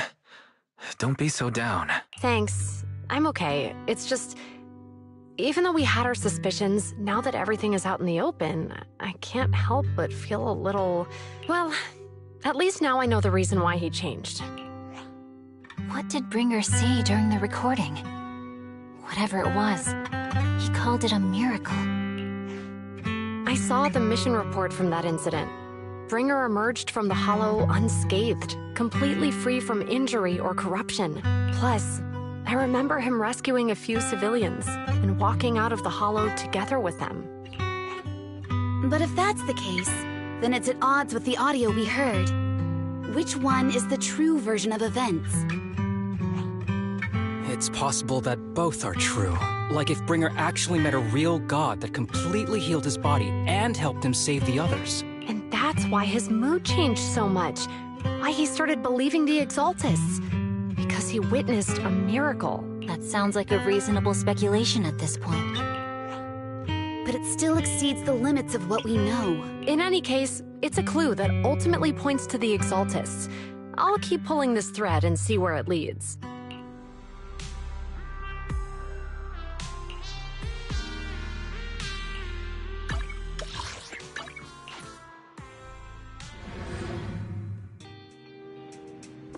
I've been waiting for you for quite some time. We meet again, Master Proxy. I imagine you've already managed to gain some info from the conspirators about some people who wish to use sacrifice to launch an attack on New Eridu. So you know about that? I only just found out myself. Because I've been watching you this entire time. I know many things. But unlike those hypocrites, I'm willing to share info with you to show my sincere hopes of working together. I need to find Bringer's belongings. Bringer's belongings? Did he even leave anything behind? Oh, he did. I have complete confidence in my intelligence network. All the more reason for you to work with me. You've probably already guessed, but what Bringer left behind will be crucial for cracking the alleged sacrifice attack. Find it, and we'll finally know what they are after. Who do you mean by they? The Exaltists, of course. They're always lurking whenever something related to sacrifice comes up. Actually, the Exaltists and I, we have a bit of shared history. But no more than that until you officially agree to work with me. All right, I agree to work with you. Splendid. I like people who don't mess around. By the way, might I ask, you're not proficient at in-hollow combat, are you? No, I can't fight. As I expected. Not to worry. You're an invaluable proxy. All I require is for you to guide me. I mean, not even my darling Lord Phaethon can fight in the hollows. Hang on. What did you just say? Your darling Lord Phaethon? That's right.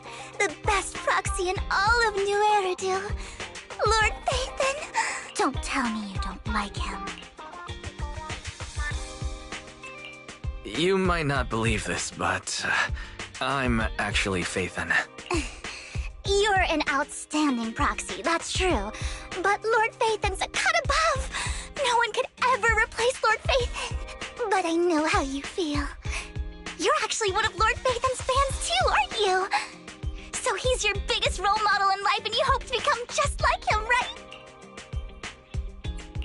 How should I put this? I'm not really a fan of Phaethon. I get it. You're ashamed. Because you love him so much. I went through a phase like that once. But it's okay to be brave and admit your love.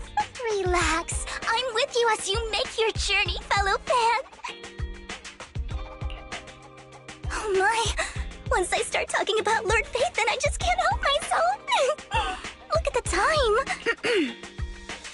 I suppose that's all for today then. I'll be in touch with more news.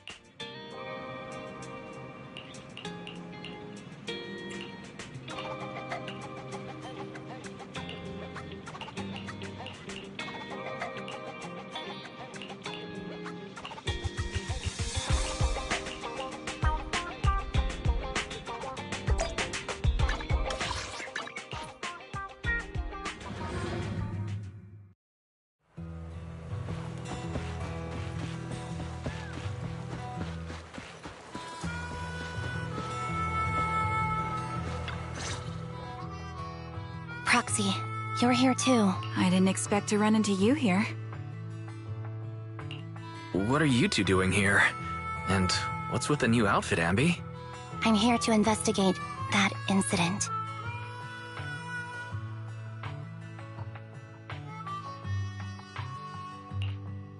I've recently dug up some clues about the person behind the operation, but my key contact is ultra cautious and keeps demanding me to prove my identity. So, to gain her trust, I decided to meet her dressed like this, now that everything is completely finished. This uniform doesn't really represent anything in particular.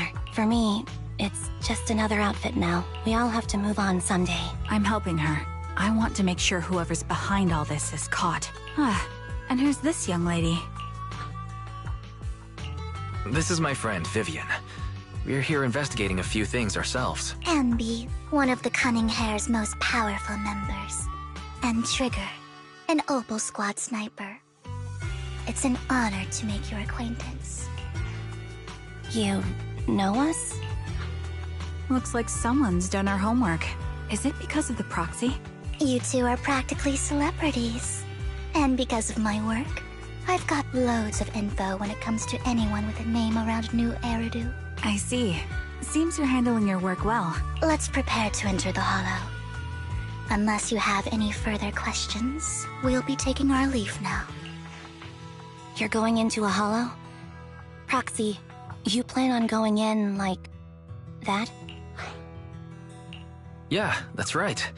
I've recovered quite a bit lately, so I don't need any protective equipment in the hollows. Huh. Aren't you that lady from before at the auction? Hello. I didn't expect to see you again, young lady.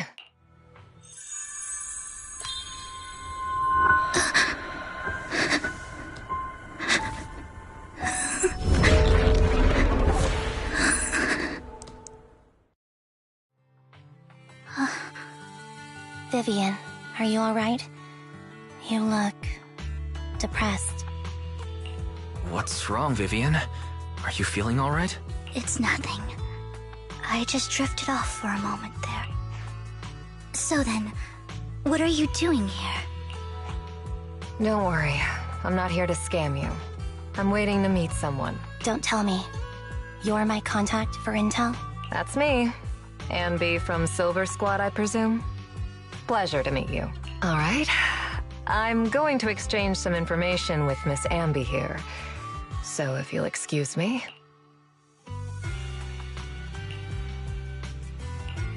You aren't looking so good. What's the matter? I can tell you later, but not right now. Okay, that's all the information I got for you. In return, I want you to do something for me. Take me into the Hollow. I left something very valuable inside. I have to find it. Seeing as we were just about to go in ourselves, why not join us? It's fine by me. But didn't you say you were investigating something? It's fine. There's no rush. Right, Master Proxy. Huh? Yeah, there really is no rush. Sure, let's all go together. It'll be safer with more people, and we'll find your missing item more quickly. Thank you.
So, what is it that you all plan to do here? We are here to look for something extremely important.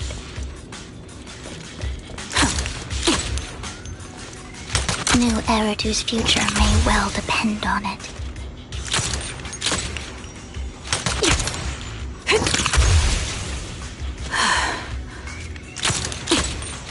Recalibrating.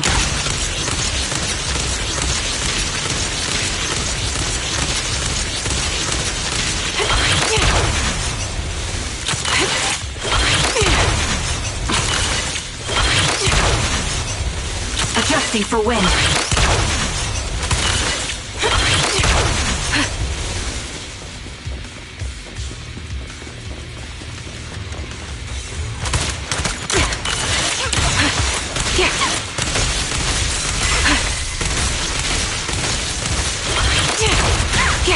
Sound strategy.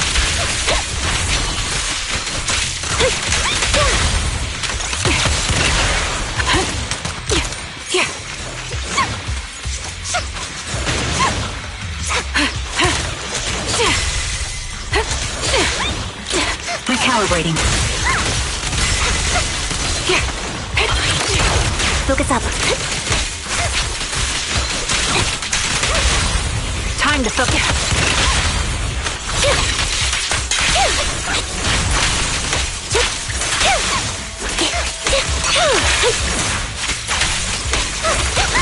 Now it's my turn to ask questions.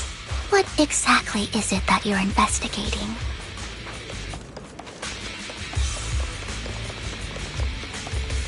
Since you're familiar with the name Silver, then you should know that it shouldn't exist anymore.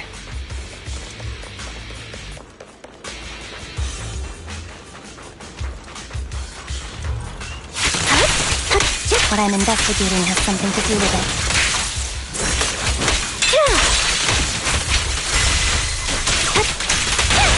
Keep up the...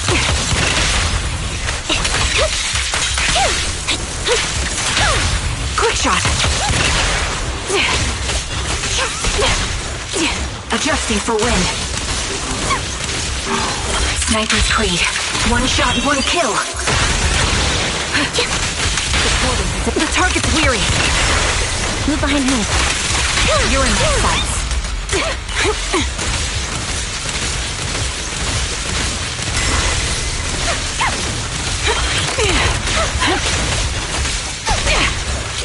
Ether vision activate.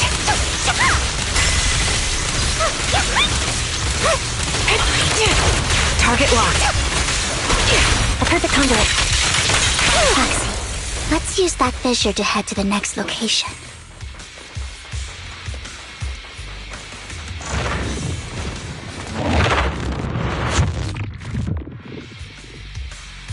This is the place.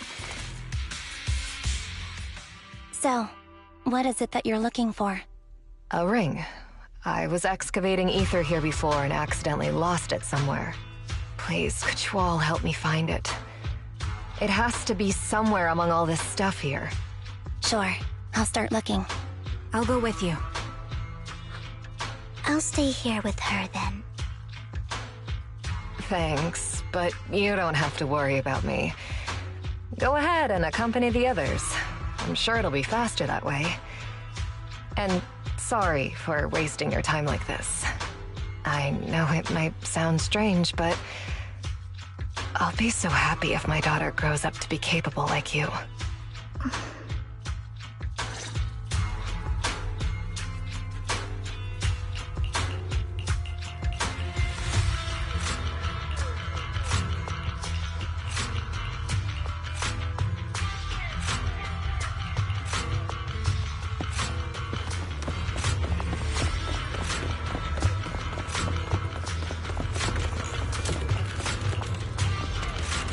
There's leftover food here.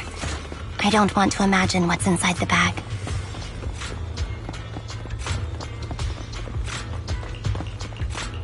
A toy that seems emotionally stable. There shouldn't be a ring hidden in it.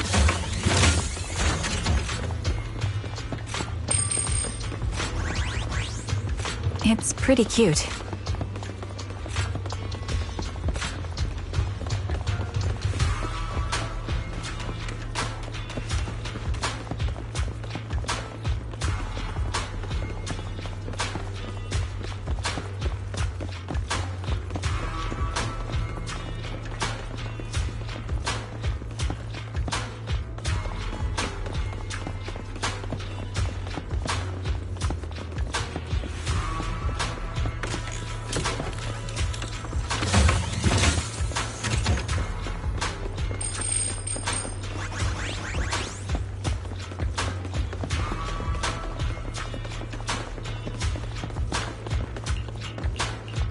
It's a fancy lunchbox?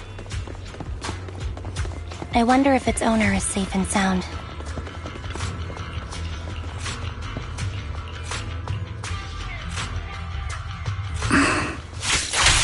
What's wrong, Vivian? You seemed worried for a while now.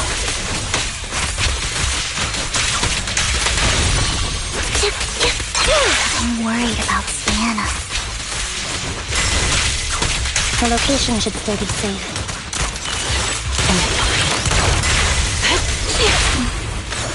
I hope.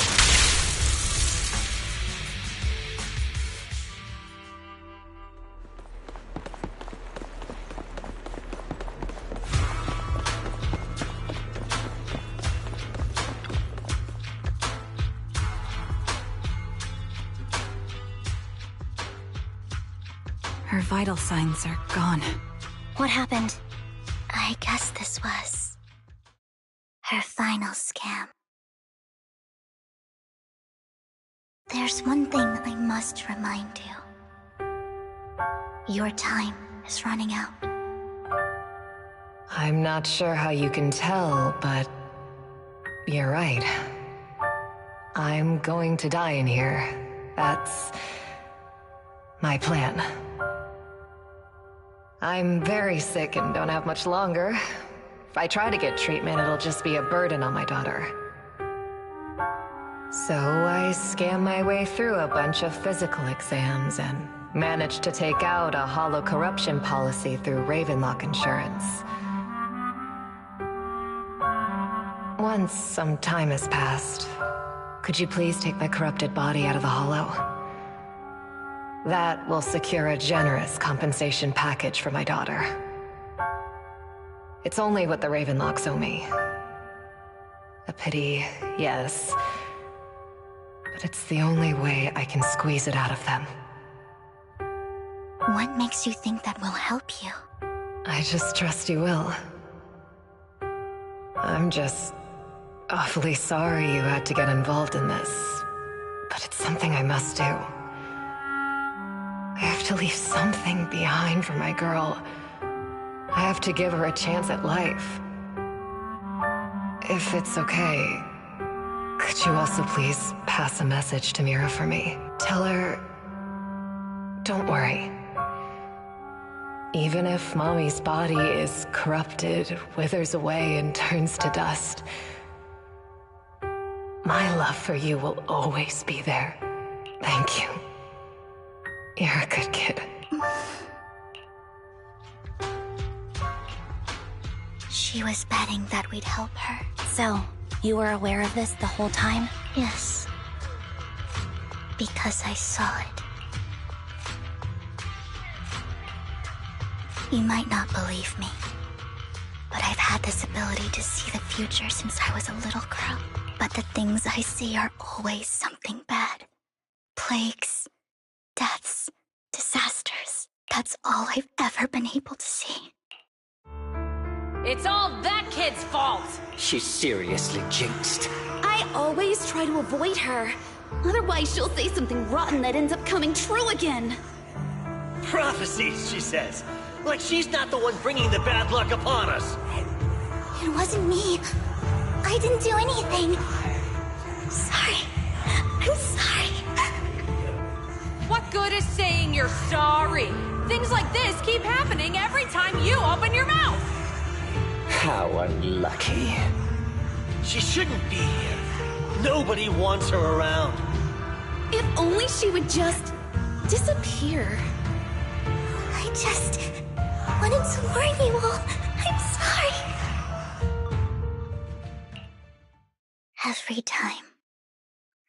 Every time it's the same. In the end, there's nothing I can change. Sometimes I even wonder whether it's me predicting these things, or if my very existence is manifesting these calamities. Vivian, it's not your fault. You were just trying to be kind and warn them about impending disasters. I can tell it's never been easy for you. Thank you. No matter what. I just hope she finally gets to rest in peace. I hope no misfortune, whether I foresee it or not, ever happens to anyone.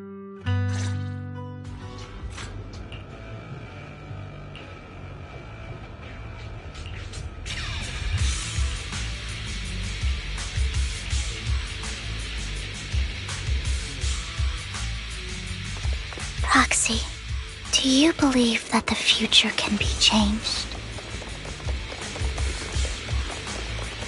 That's quite the sudden... In my memories, this has happened countless times already.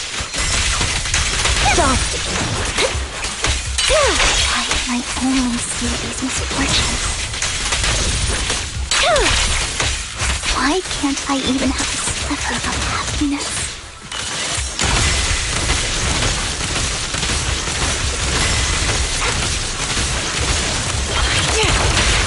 him off!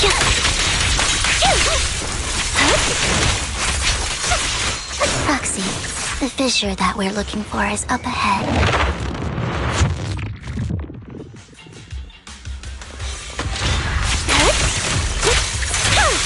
Wide open. I'll pierce right through.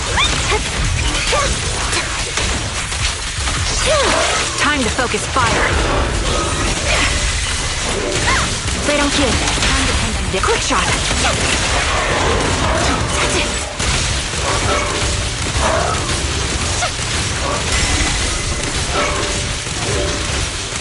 This bullet will reach its mark. Securing position. The target's weary. Support ready. Show no mercy. Recalibrating. A sound strategy. Dissolve. You're in the sights.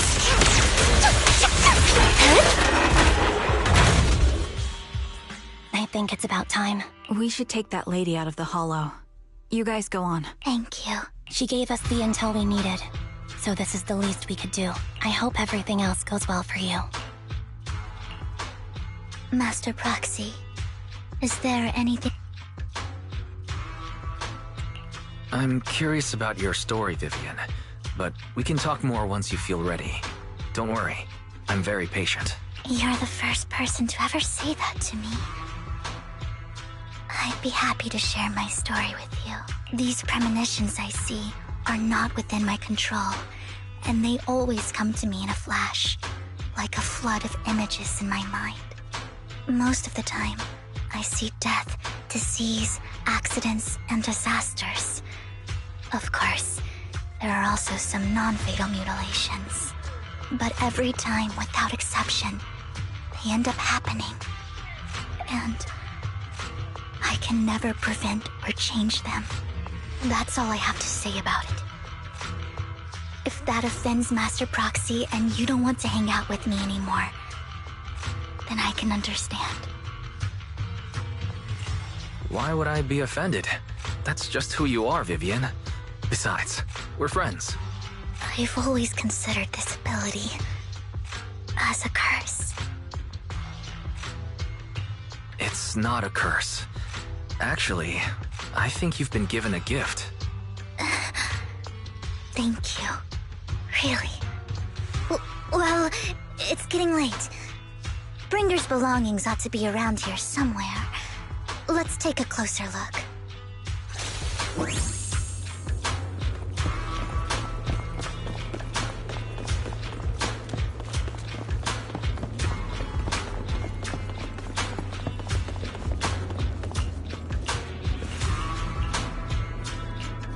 Looks like it isn't in here.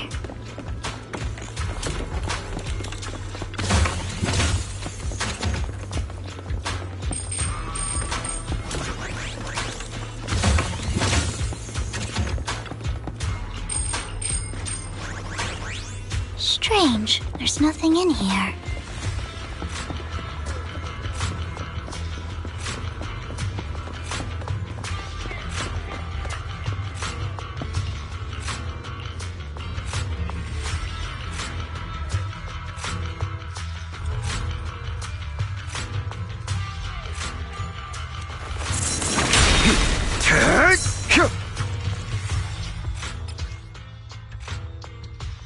This is it.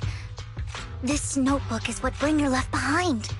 But I don't know what these markings on it mean.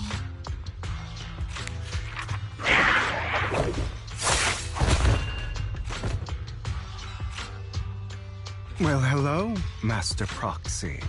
It's been a while. Oh, don't give me that scandalized look. I did just save your lives. I would have protected the Proxy even if you hadn't appeared. I'm sure of it, but I happen to be in the area. Worry not, dear companion. I have complete confidence in your strength. Hang on. Did you say companion? So you two know each other? Apologies. I didn't have a chance to mention it before. I'm actually part of the Phantom Thief Syndicate, Mockingbird. That's right. I was only able to slip in during the auction thanks to some help from Vivian backstage. So the whole time you were only bidding on the collections so you could get backstage and tamper with things? I warned you before. You can't rely on appearances. Don't worry, Master Proxy. We don't have any ulterior motives here. As you've probably heard, Mockingbird is a renowned Phantom Thieves syndicate in New Eridu that, despite its longevity, has managed to maintain the secrecy of its members' identities to this day.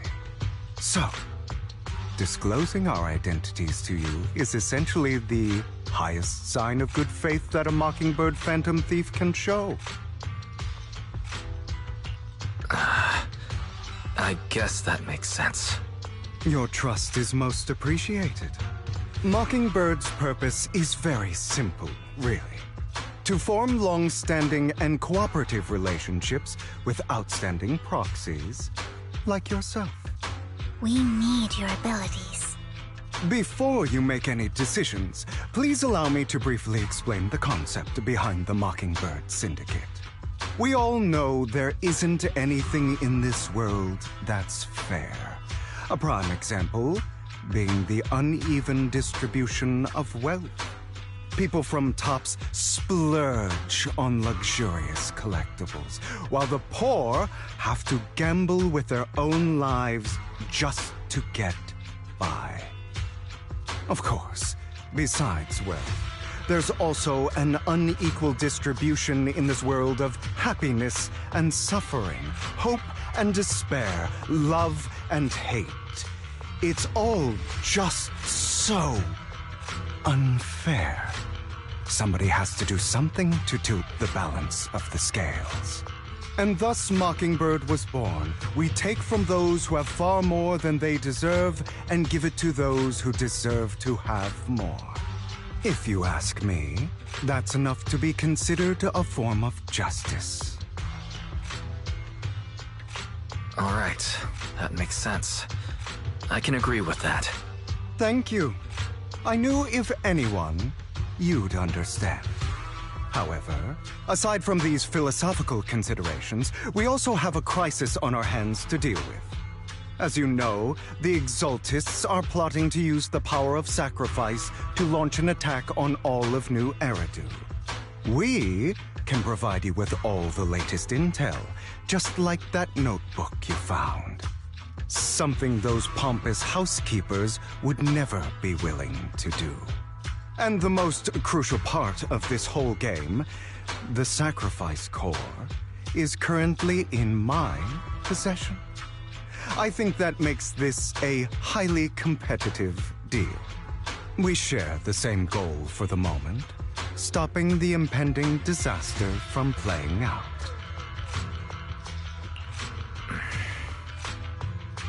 I need some time to think about it. How about this? If you still have misgivings about our upcoming cooperation, then why don't you bring Lycon along with you? He's got the support of the mayor's office behind him, and his presence alone is enough to keep me in check. That would put you more at ease, right? Of course, you're welcome to bring some other friends along, provided they aren't from public security or HSO. Well, if you're willing to let my friends come along, then you've got a deal. Great. It's a deal. By the way, Proxy, this is for you.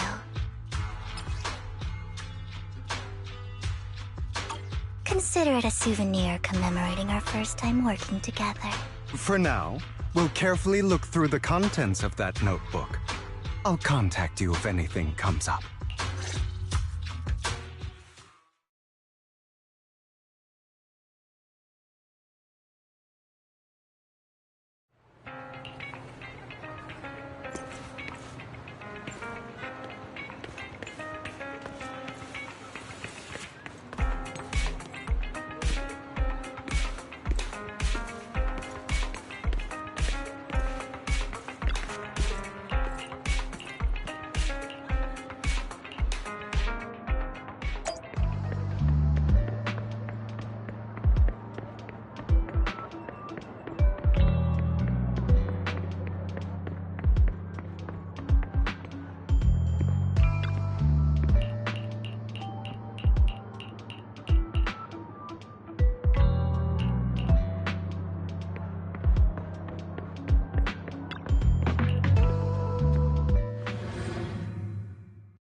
How about it?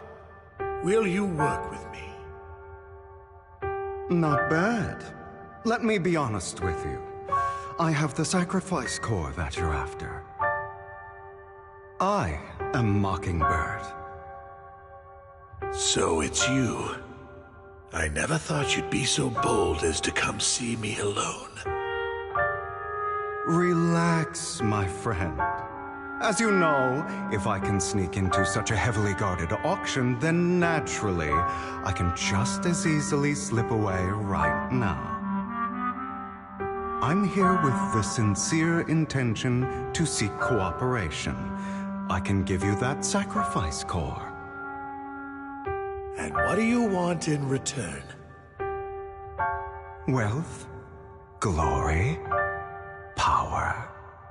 The things everyone else in the world wants, I want them too. And I'm confident that as the current heir to the Ravenlock family, those are all things you can give me.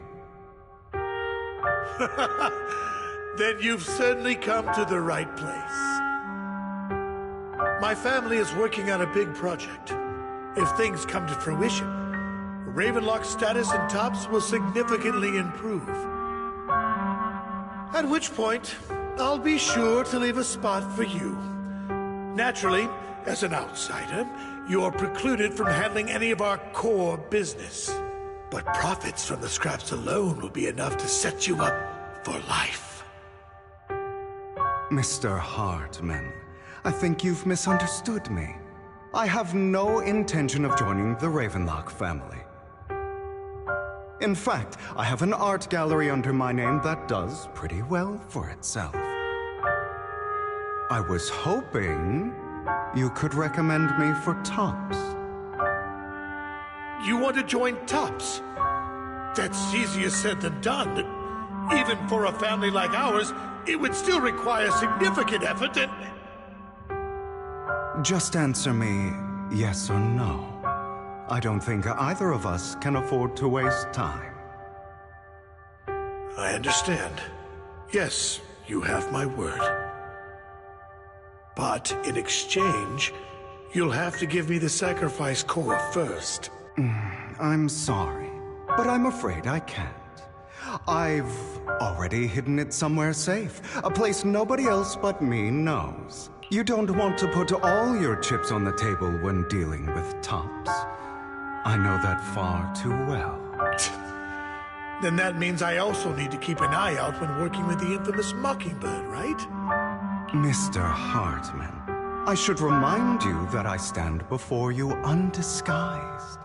Coming from a phantom thief who's never publicly revealed his identity, shouldn't that be sufficient assurance? If I betray you, then you merely need to lift a finger to wipe me from the face of this world. You do make a valid point there. In that case, you have a deal. I appreciate your trust. Why don't we celebrate our new partnership with a toast? Having a drink before undertaking anything important is a family tradition. It's good luck. As an outsider, it's a real honor. By the way, you aren't the only member of your organization, are you? Shouldn't all your companions agree to this deal first? You don't have to worry about that. I'll make sure she agrees. Otherwise, I'll get rid of her too. Seems you'll do whatever it takes to get things done. Great things lie ahead for someone like you. All right, let's leave it at that for today. I'll contact you about what to do next. That's him! He's the one who killed Serena! She was the only one who was ever any good to him, right? That's how he repays her? That's why they say once a mongrel, always a mongrel. Just look into his eyes. Father! We have to punish him! Serena had been ranking ahead of him. Hugo must have poisoned her water so he could pass her. Pure evil. Typical for an impure bloodline. You should have been kicked out ages ago. Hugo, did you do all this? Yes, it was me. I killed her. He admitted it! father! He must be expelled! He has no right to live under the same roof as us! Why don't we reunite him with Serena then? Nobody would ever know. Hugo, well done. My children, how many times have I told you before? In this world, only the most ruthless, cruel, and unscrupulous of people ever make it to the top. Like Hugo here, who was willing to murder his only true loved one without a second thought. Only someone with the means and the gumption to do that is qualified to be my heir. But I... It's all over now, and the results are obvious. The winner of this month's assessment is Hugo. As for the rest of you, go to the usual place for the punishment you deserve. Father! For this, I was number one! As I've told you before, there's only room for one winner in this family. You're still a loser, even if it's by the smallest margin. And there's no reason for a loser to exist. This is all for your own good. Do you understand? Go on now. Receive your punishment for the sake of the family. Yes, I understand. I'm sorry. That really brought up some unpleasant memories. It won't be long. Soon, it'll all be over.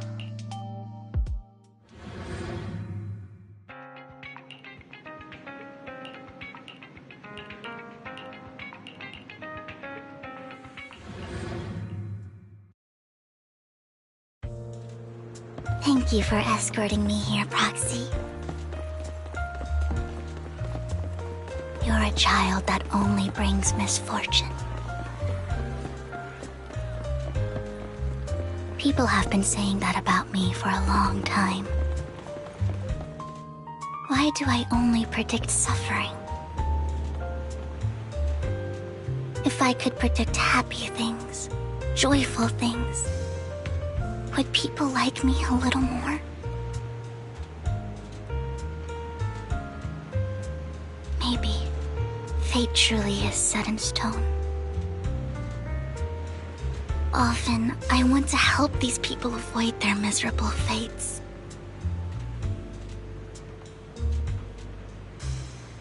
For a time, I even thought that I was successful, that I could change people's destiny.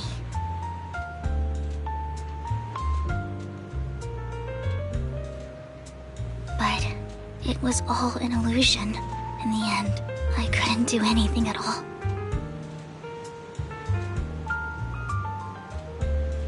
So, I was really happy when you said that my abilities weren't a curse, but a gift.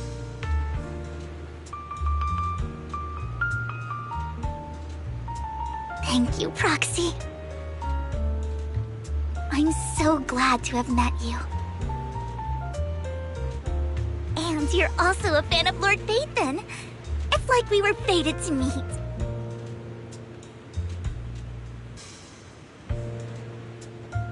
I don't know why, but I feel completely at ease when I'm by your side.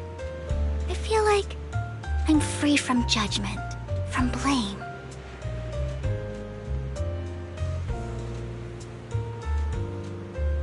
Like, I don't need to worry about anything, and can just be my own true self.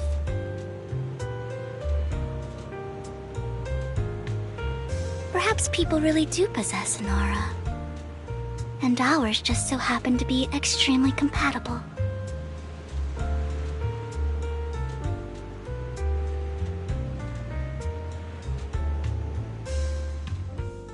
By the way, you asked me before about Hugo.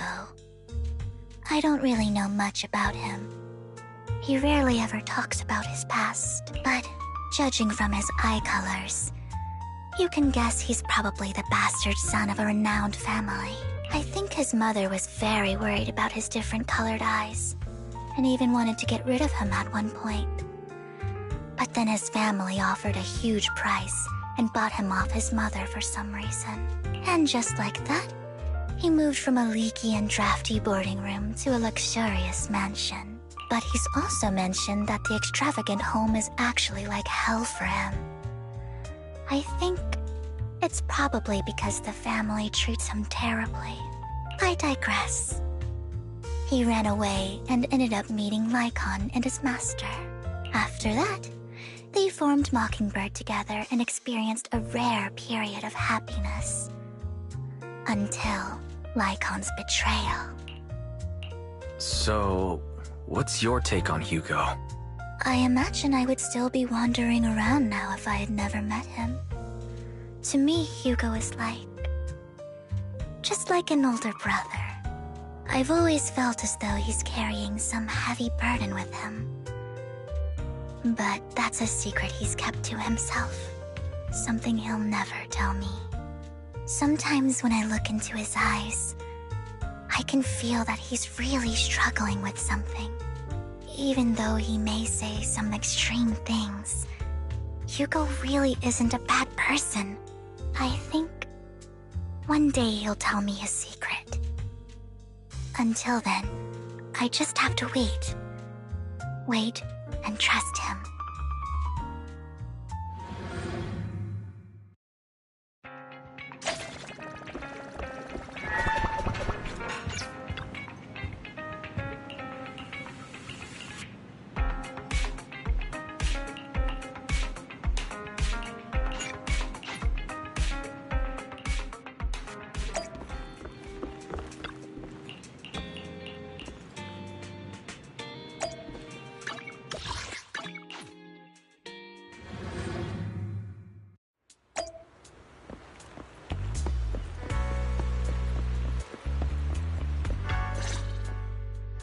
It appears we're the first to arrive. I thought we were running late. This might sound weird, but it's nice to think about getting to work with you from now on. I don't really know why that makes me feel so happy. Oh, it's because we're fellow fans!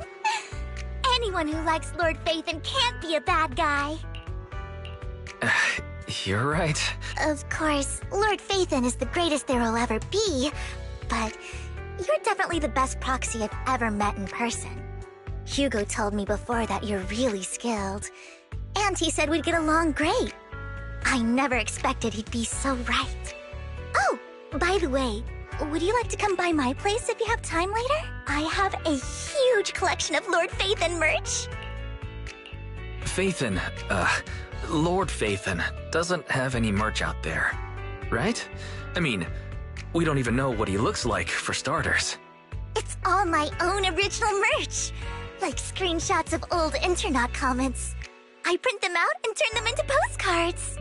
Plus the avatars Lord Phaethon's used, the music playlists they recommend. I've organized it all. I'd love to show it all to you if we get the chance.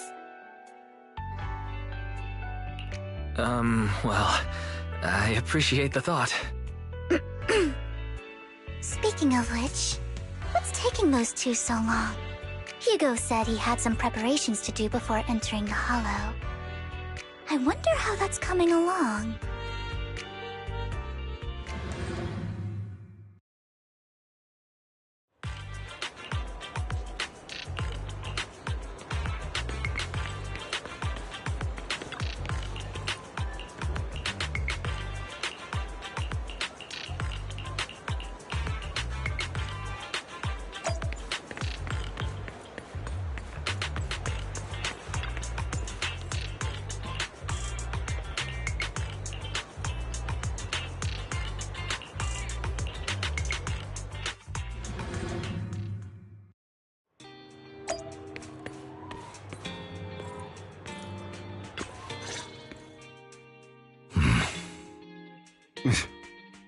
This is getting to be more than just a coincidence, don't you think? Or perhaps you are actually stalking me. If I was stalking you, you wouldn't ever know. Overconfident as always. You haven't changed at all. We just make it a habit to check the state of our weapons prior to combat. Thanks for that little reminder. I almost forgot. I didn't expect you to let me join. What else could I do? Master Proxy would have insisted on having you join us. I never expected for us to have a chance to enjoy some pleasant conversation like this, without our weapons drawn, that is. It really has been too long. I still remember when we first established Mockingbird. Indeed. That was a long time ago. Thankfully, Jack went in peace. He must have known about his condition for some time. He even left us with instructions. Passing peacefully in your sleep is the most natural way to go. I'm happy for him. By the way, Lycon, have you given it any thought yet? You mean about our guild for Phantom Thieves? Yeah. It's time for us to build an organization of our own. Jack always supported the idea, didn't he? I don't have any objections. But what should we call it then? How about Mockingbird? It's a bird known for mimicking the calls of others to blend in. The same way we don high society roles for ourselves when we're out on a mission. Oh, oops. I nearly forgot.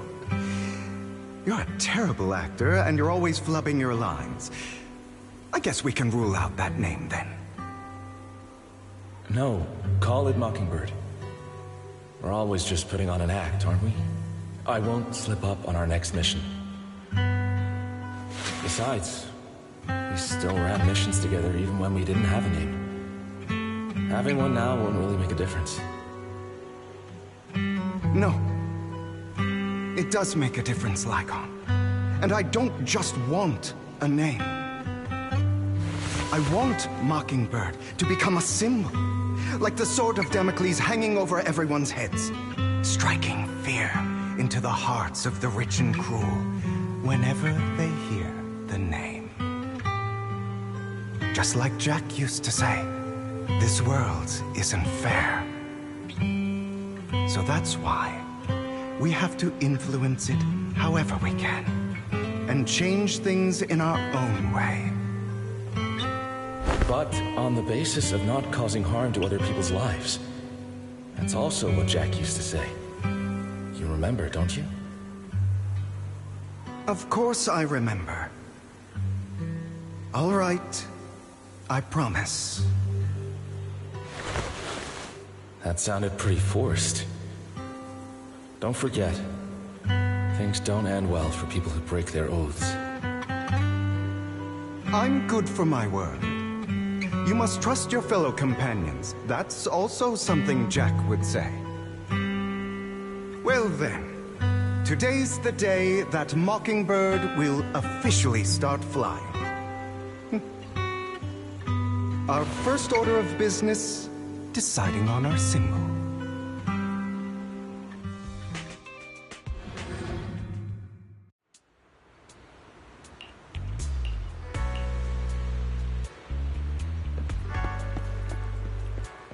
Looks like we're all here.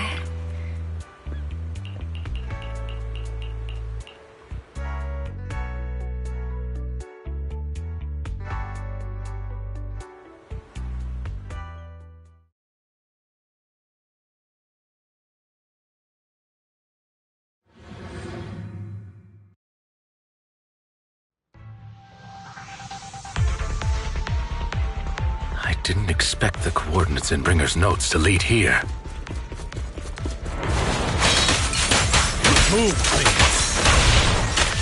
Oh, are you familiar with this place?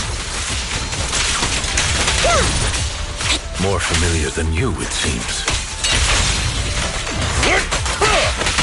Proxy, if they're being too noisy, can I take action?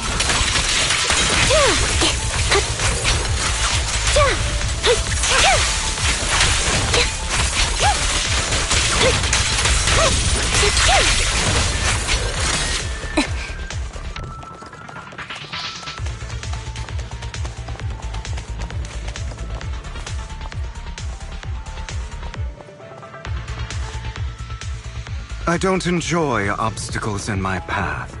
Can we not bust the door open? The generator room should be nearby. Over here. Master Proxy, I hate to be the bearer of bad news, but there's something wrong with the circuit. It seems to be blocked. Don't tell me. Victoria Housekeeping's high and mighty attendants can't even fix a simple circuit. I can fix it, but I'll need a circuit diagram before I can do anything. I've seen diagrams for this type of circuit before. It's a pity that we're unable to connect to the outside world from inside the hollow. Just leave that problem to me. Wise, I just sent an image of a circuit diagram to you. Have a look. Thank you very much, Master Proxy. Now then, let's start repairing this circuit.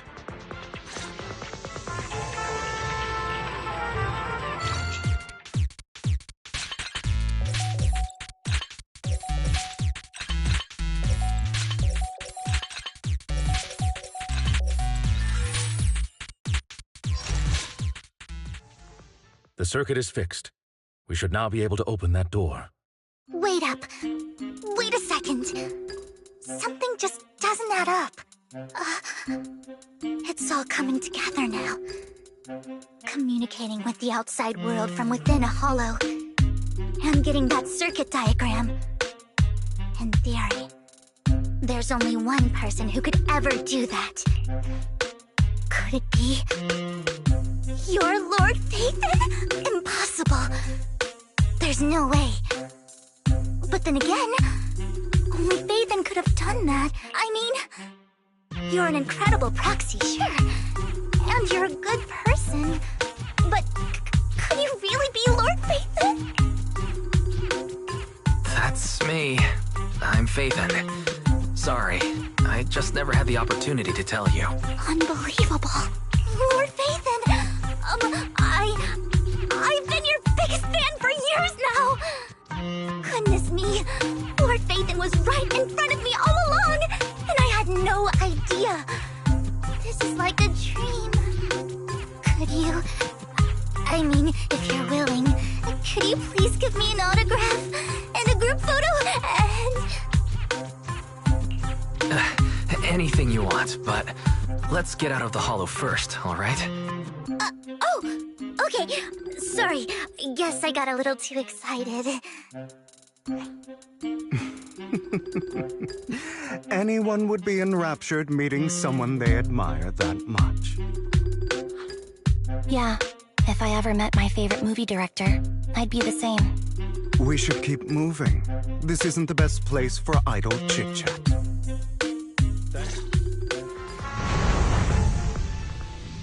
The door's finally open.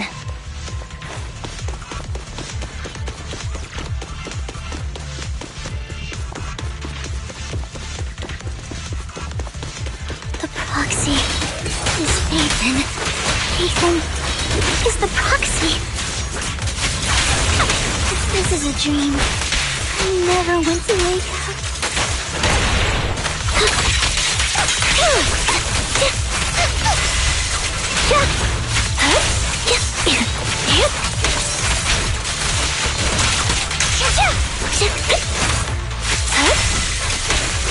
The fissure over there should lead to our destination.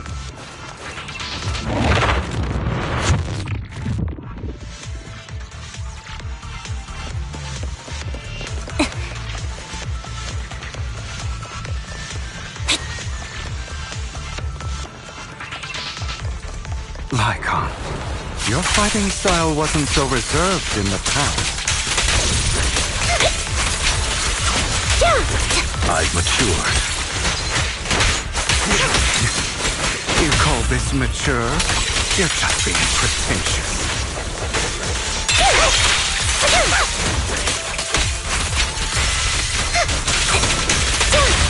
An offer to work? Focus up.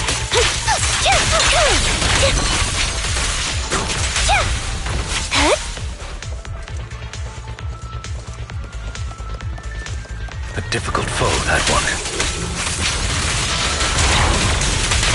Let us leave this place at once. Ensuring Master Proxy's safety is our highest priority.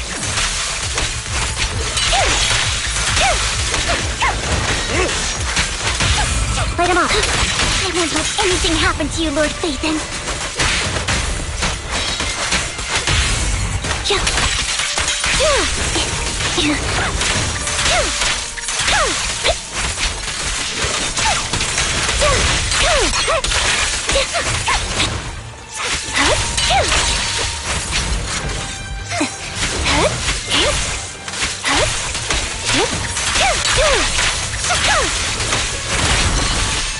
Lord Phaethon, how are you feeling? Are you tired? Do you need a break? Some food? Water?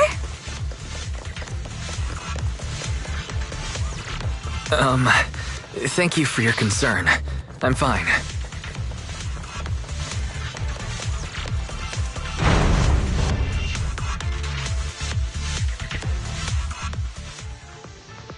Master, a complex mechanism has been detected ahead. To pass through, you need to activate all 3 smaller mechanisms. Suggestion: split up and handle them simultaneously to save time. So, we have to head to 3 different places to crack this thing. Huh? We're splitting into 3 groups? In that case, I'll protect you, Master Proxy! I can take care of one myself. That leaves the last one to me, then. You should go with Hugo. What's that supposed to mean? We get along just fine, don't we, Miss Cunninghair? I don't know what's going on with you two, but you've been bickering the whole time. It's annoying. This is a good chance for you guys to build some rapport. Anby's got a point. Hugo, just go with Lycon. You just want to be alone with your Lord Phaethon, don't you, Vivian? Huh? That's not it! Alright, sounds like a plan. It's all decided then. If Master Proxy says so, then... sure. But... Lycon, you better not slow me down. I really want to recommend you two some movies for a crash course on teamwork.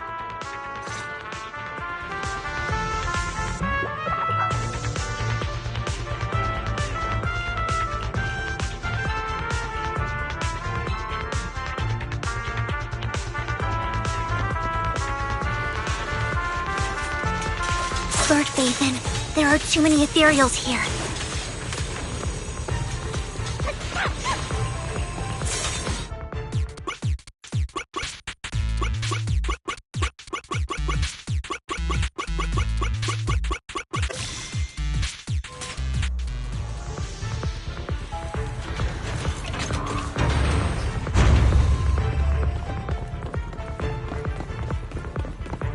Lord Phaethon, seems like we both need to...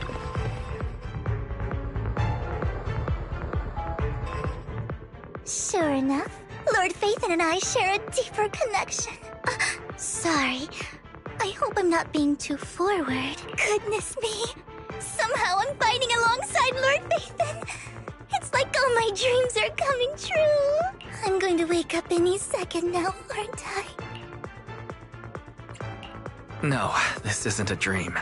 I'm real. See? You can even hold my hand. Not only is Lord Phaethon incredible, but super kind. That's it. I pledge to be a die-hard Lord Phaethon fan until my very last breath. I'm happy to hear that. Don't get me wrong, but... why do you like Phaethon so much, Vivian? Lord Phaethon is my light. The one who saved me in my darkest, most desperate times. Like a deity who rescued me. You probably don't remember, but... you really did save me that day. Wow, it's so embarrassing to say all this in front of you. Sorry, I hope I'm not bothering you too much. No, you're not a bother at all. thank you for your loyal support. I should be the one thanking you. Just being able to see Lord Phaethon makes me the luckiest person in the whole world. Sorry to keep babbling like this. I wonder how the others are doing. I'm sure Anby will be able to manage. She's great at this kind of stuff. But as for Hugo and Lycon, let's just hope they don't get into a fight with each other. There are too many ethereals here. Though, it's not a huge problem.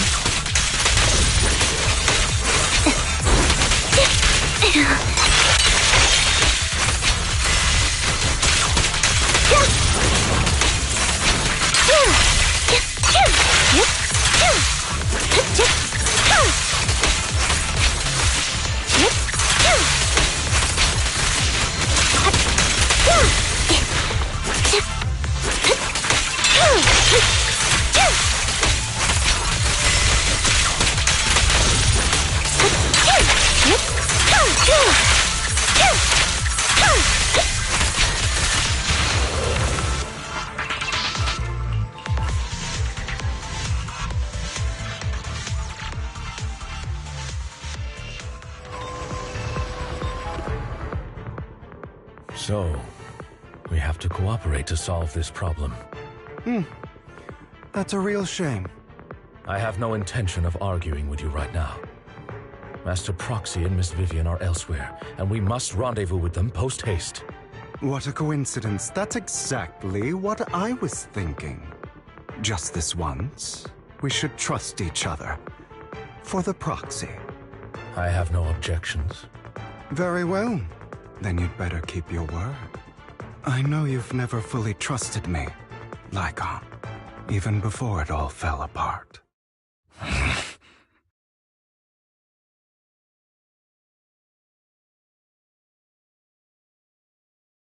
You wanted to speak to me alone? I know you and Hugo are as thick as thieves and don't hide anything from one another. But you can't tell him what I'm about to tell you. Did something happen with him? Hugo is an intelligent and gifted child. He learns everything I teach with ease. In time, he'll grow beyond me. Reach a place where people will marvel and look up to him as a beacon. Yeah. As much as I hate to admit it, he always picks things up just a teeny bit quicker than me. But none of that matters, because I can overpower him easy. I don't think being gifted is a good thing for him. What do you mean? He bears a dark and painful past. What he was taught, the hatred he was faced with, everything he picked up, it's all become an integral, inseparable part of him. I believe that beautiful flowers can blossom even in the darkest abyss. But the roots of that flower would draw from evil instead of good. Hatred instead of love. It's a curse that flows through his lineage. A curse that fate branded him with. I've seen far too many people like that throughout this long life of mine. They struggle with this curse their whole lives. But they all end up failing in the end. The path of light is narrow and fleeting. And the darkness is filled with such temptation that dropping your guard for even just a moment can send you spiraling straight into the abyss.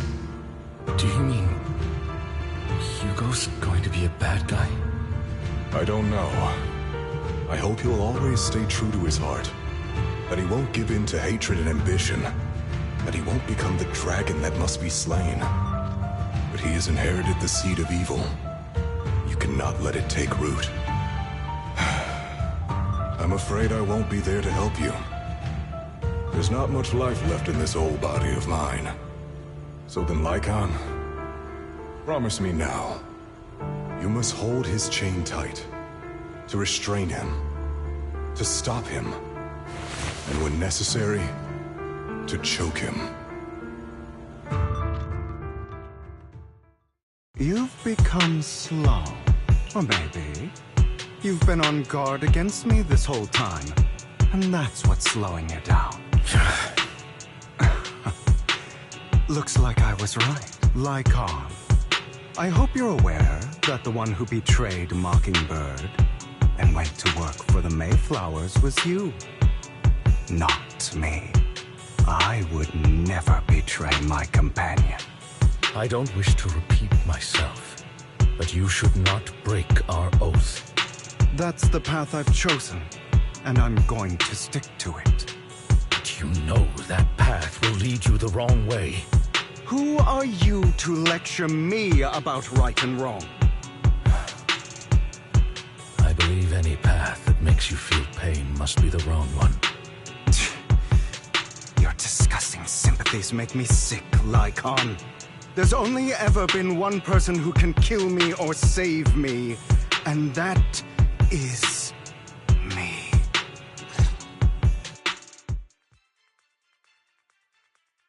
Great, it worked!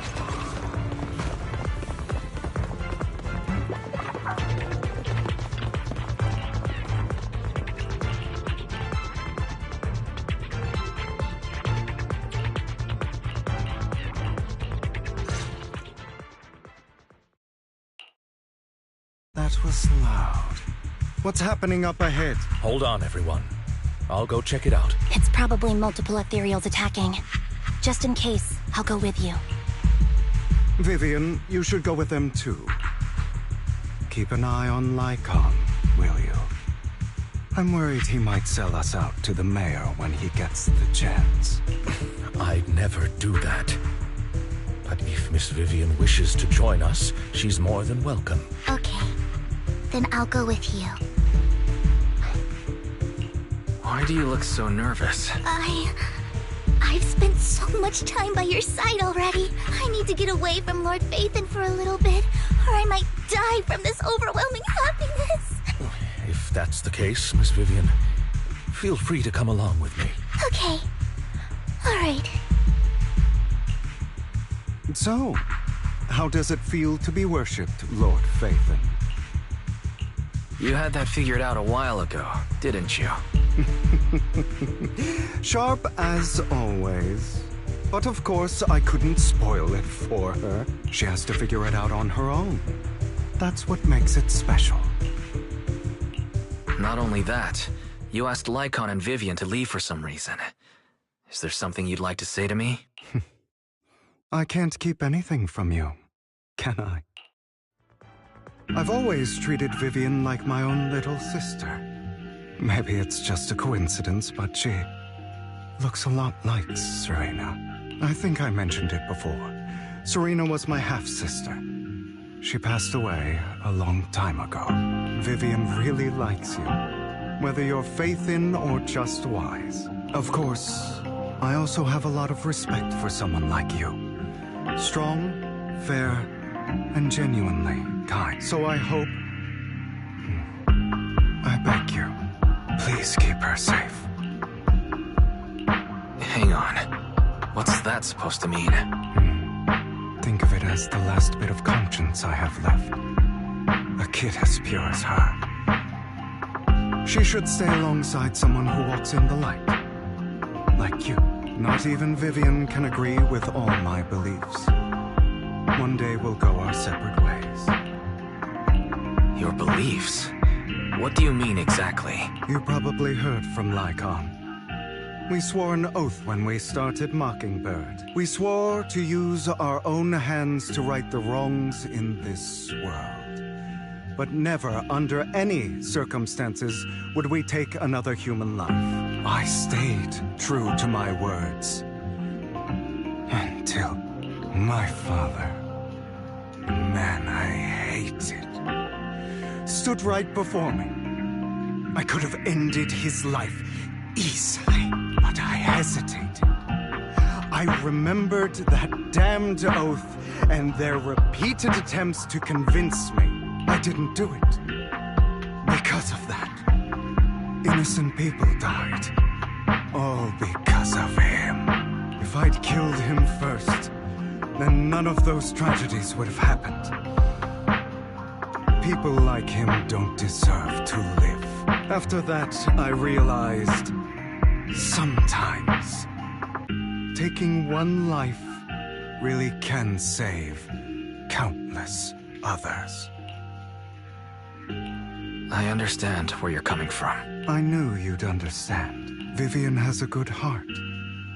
I don't want her to get her hands dirty, but you know how it is. In this world, someone has to be the bad guy. So, I want to apologize to you. Why apologize all of a sudden? You're incredibly strong, kind, capable, and really, really lucky. The world needs more people like you. Remember that revenge movie I told you about? Children of Devils. I still haven't found it, but I came across another videotape with the same name. Turns out, in that story, the children of devils are actually the children of gods. Sorry for rambling.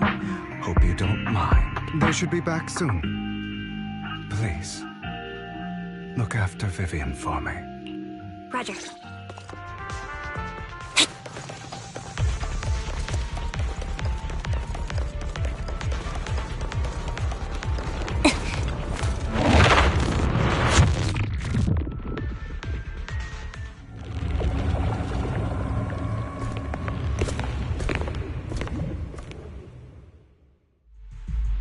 What is this?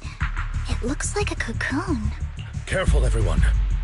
If I'm not mistaken, that's a sacrifice in there. It appears to be in hibernation. We don't know when it'll wake up. If it does wake up, we'll be in serious trouble. Wait, those spots Bringer marked in his notebook. Are you saying each one might have a sacrifice like this? That means there must be at least a dozen of them. And that's only counting the ones we know so far.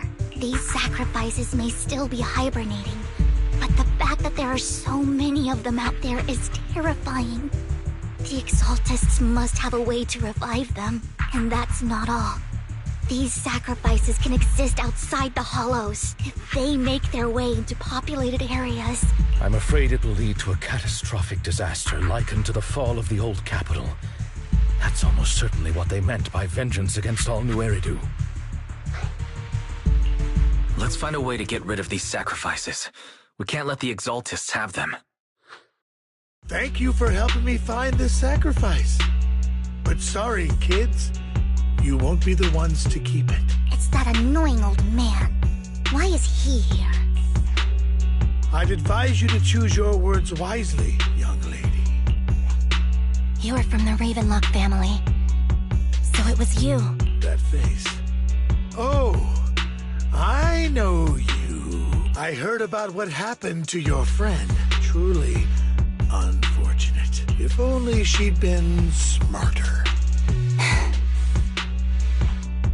It seems your goal was this sacrifice all along. You've been tailing us, haven't you? Keeping your distance. As expected of a Wolf Thyran, you are very perceptive. That's right. All thanks to your ex-partner, we were able to carry out our plan smoothly. My ex-partner? I'm not exactly happy being called that, but what he said is true. Wait, Hugo, what do you mean? I made a deal with Mr. Hartman in advance. So, would you kindly step aside and let us have this sacrifice? Of course, you can choose to refuse, but if you do, then I'll have to take coercive measures. What did you offer him? Everything we know about the sacrifices plus the core itself. But why? It's simple. I want to climb higher. Mr. Hartman offered me a chance to join Tops. Who could say no to that?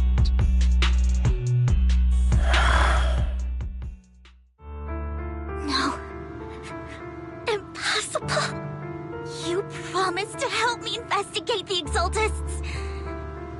You told me the whole point of Mockingbird was to do anything it takes to bring a little justice to this world. Was all of that just a lie? You're just too gullible. Vivian, I also told you, everybody lies. To hide their true intentions, people lie so smoothly, they don't even bat an eye. You... What a wonderful show of betrayal and backstabbing! Bravo! I've got no interest in your little feud. But would you all be so kind as to step aside? My men still have some delicate handiwork to do. To extract that sacrifice behind you. Over my dead body. Hugo, why in the world would you do that? Instead of wasting your time on idle chatter, why not focus your energy on the battle ahead?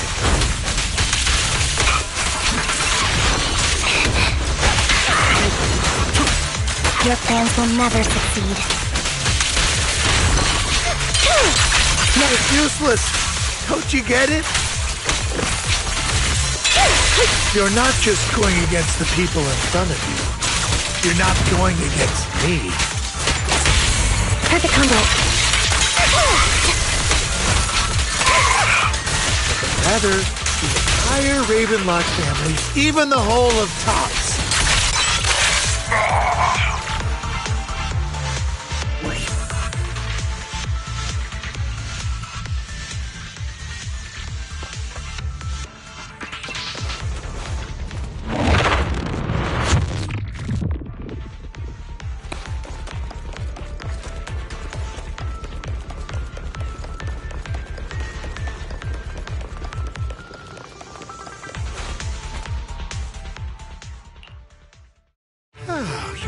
Are such a pain. Hugo, stop standing around. Time for you to act. We had a deal. Give me the sacrifice core now. Did we? I don't remember. I imagine this is your favorite kind of entertainment. Watching allies betray each other, suspicion festering until it all turns to bitter hatred. Seeing people tear each other apart like wild beasts, just like your decaying family. Does it comfort that dead conscience of yours? You... What's that supposed to mean? I am loving the look on your face right now. Right when you think you've succeeded, I'm here to tell you it was all fake. None of it was real. Let this pain sink in. It's karma for what you did to me back then. You're insane. I have no idea what you're talking about. You still don't recognize me, do you? Let me give you a little hint. My full name is Hugo Vlad Ravenlock. That's impossible. You're part of our family?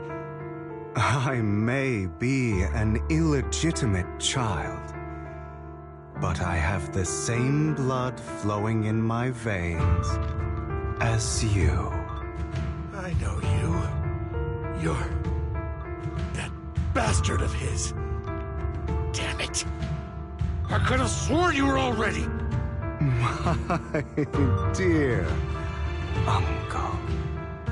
You were never worthy of your position. You have no claim to the Ravenlock lineage. You may have killed all of my father's other children, but sorry to disappoint. I'm still alive. I am the true heir to the Ravenlock family. You're a bastard. You have no right to inherit the family. That's not for you to decide. Master Edmund is very supportive of my claim. Edmund? That's impossible. You weaseled your way into Top's inner circle? Master Edmund doesn't care who achieves his goal. In other words, he'd happily let me take over the Ravenlock family, as long as I'm more competent than you. This can't be! You don't know the family's real secret! I know a lot more than you think, including everything that you've done. Just give up. You never even stood a chance. Damn it. This was all fake, right? You were just putting on an act to fool this old man, right? I actually fell for it. Don't do that again. At least give us a heads up next time. Vivian, everything I did was to rightfully inherit the Ravenlock family. That part is true. Now, I'm going to kill this man who stole what was never his. I'll make sure he can never be a threat again. You can't kill him. We still need information from him on the sacrifices and the Exaltists. You must be misunderstanding something, Lycon. Just like you chose the mayor, I chose Tops. At least for now, Tops has the same interests as me. I'm not going to harm my own self-interests. Be it intel on the sacrifices or the core itself. I'm handing everything over to Master Edmund. Why? I just want to take back what's mine. If fate is not willing to give me justice, then I'll just have to seize it with my own hands. Stealing, robbing, lying, or betraying. I'll do whatever it takes. Even if it means selling your soul to the devil? You know about the power struggle between Tops and City Hall. Those elites at Tops would be only too happy to see the Exaltists plotting a grand attack on New Eridu using sacrifices. That would severely harm the Mayflower's reputation and approval rating in New Eridu. And that's exactly what Tops wants to see. If that happens, countless people will die! I'm sorry it has to be this way, but I have to do this. I'm going to get everything Master Edmund wants. Inherit the Ravenlock name, climb to the top. And then I'll be able to change everything for good. For a permanent and absolute victory. We must endure the pain of cutting away rotten flesh. And persevere through the darkest hour before dawn. Someone has to do it.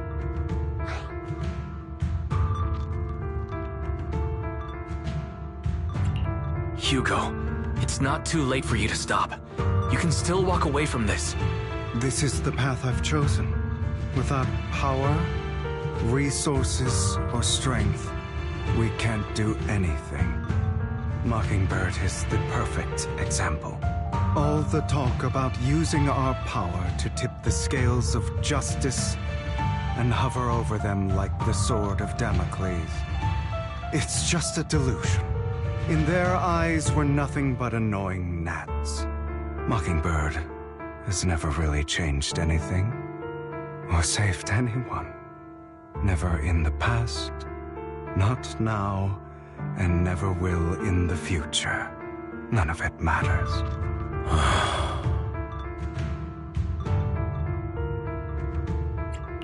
I understand your feelings, but don't be consumed by it. Sorry, Proxy. I know what you're trying to say. But this isn't some children's story of a dragon slayer becoming an evil dragon. Sometimes, to slay the dragon, you must first become one. With sharp claws, rending fangs, and strength enough to destroy anything. So I will bloody my hands. I will carry the weight of my sins. I will become the Abyss.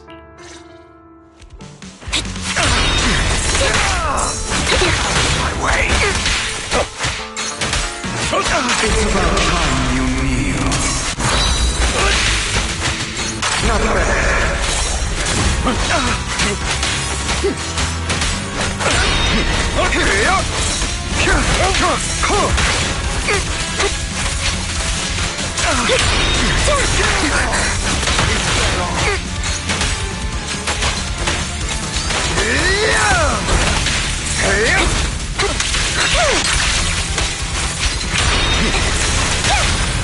Stand still. Everything you just said. Is that what you truly believe?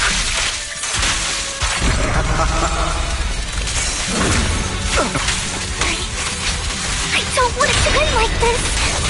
There must be another way. There isn't, Vivian. This is the final lesson I'll impart to you. Those who cannot give up anything are destined to it. Truth be told, Proxy, I envy you. The world needs people like you.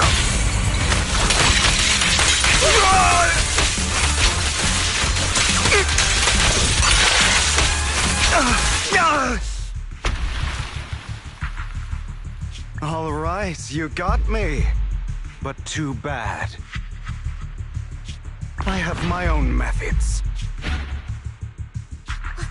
What are you doing? Well then, make your choice.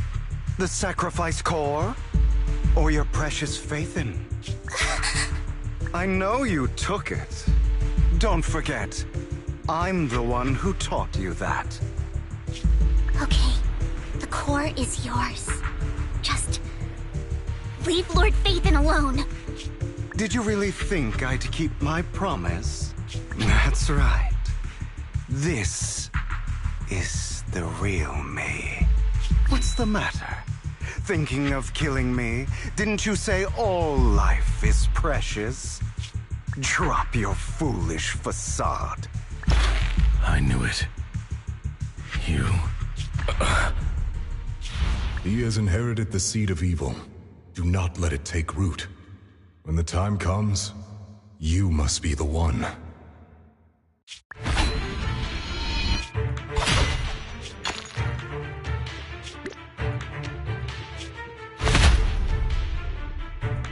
Go on, kill me. If you've got the guts, do it, traitor.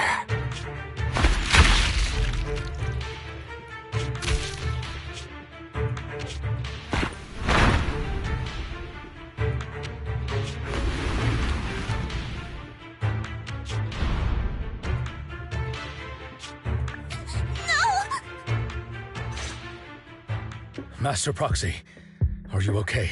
Are you hurt?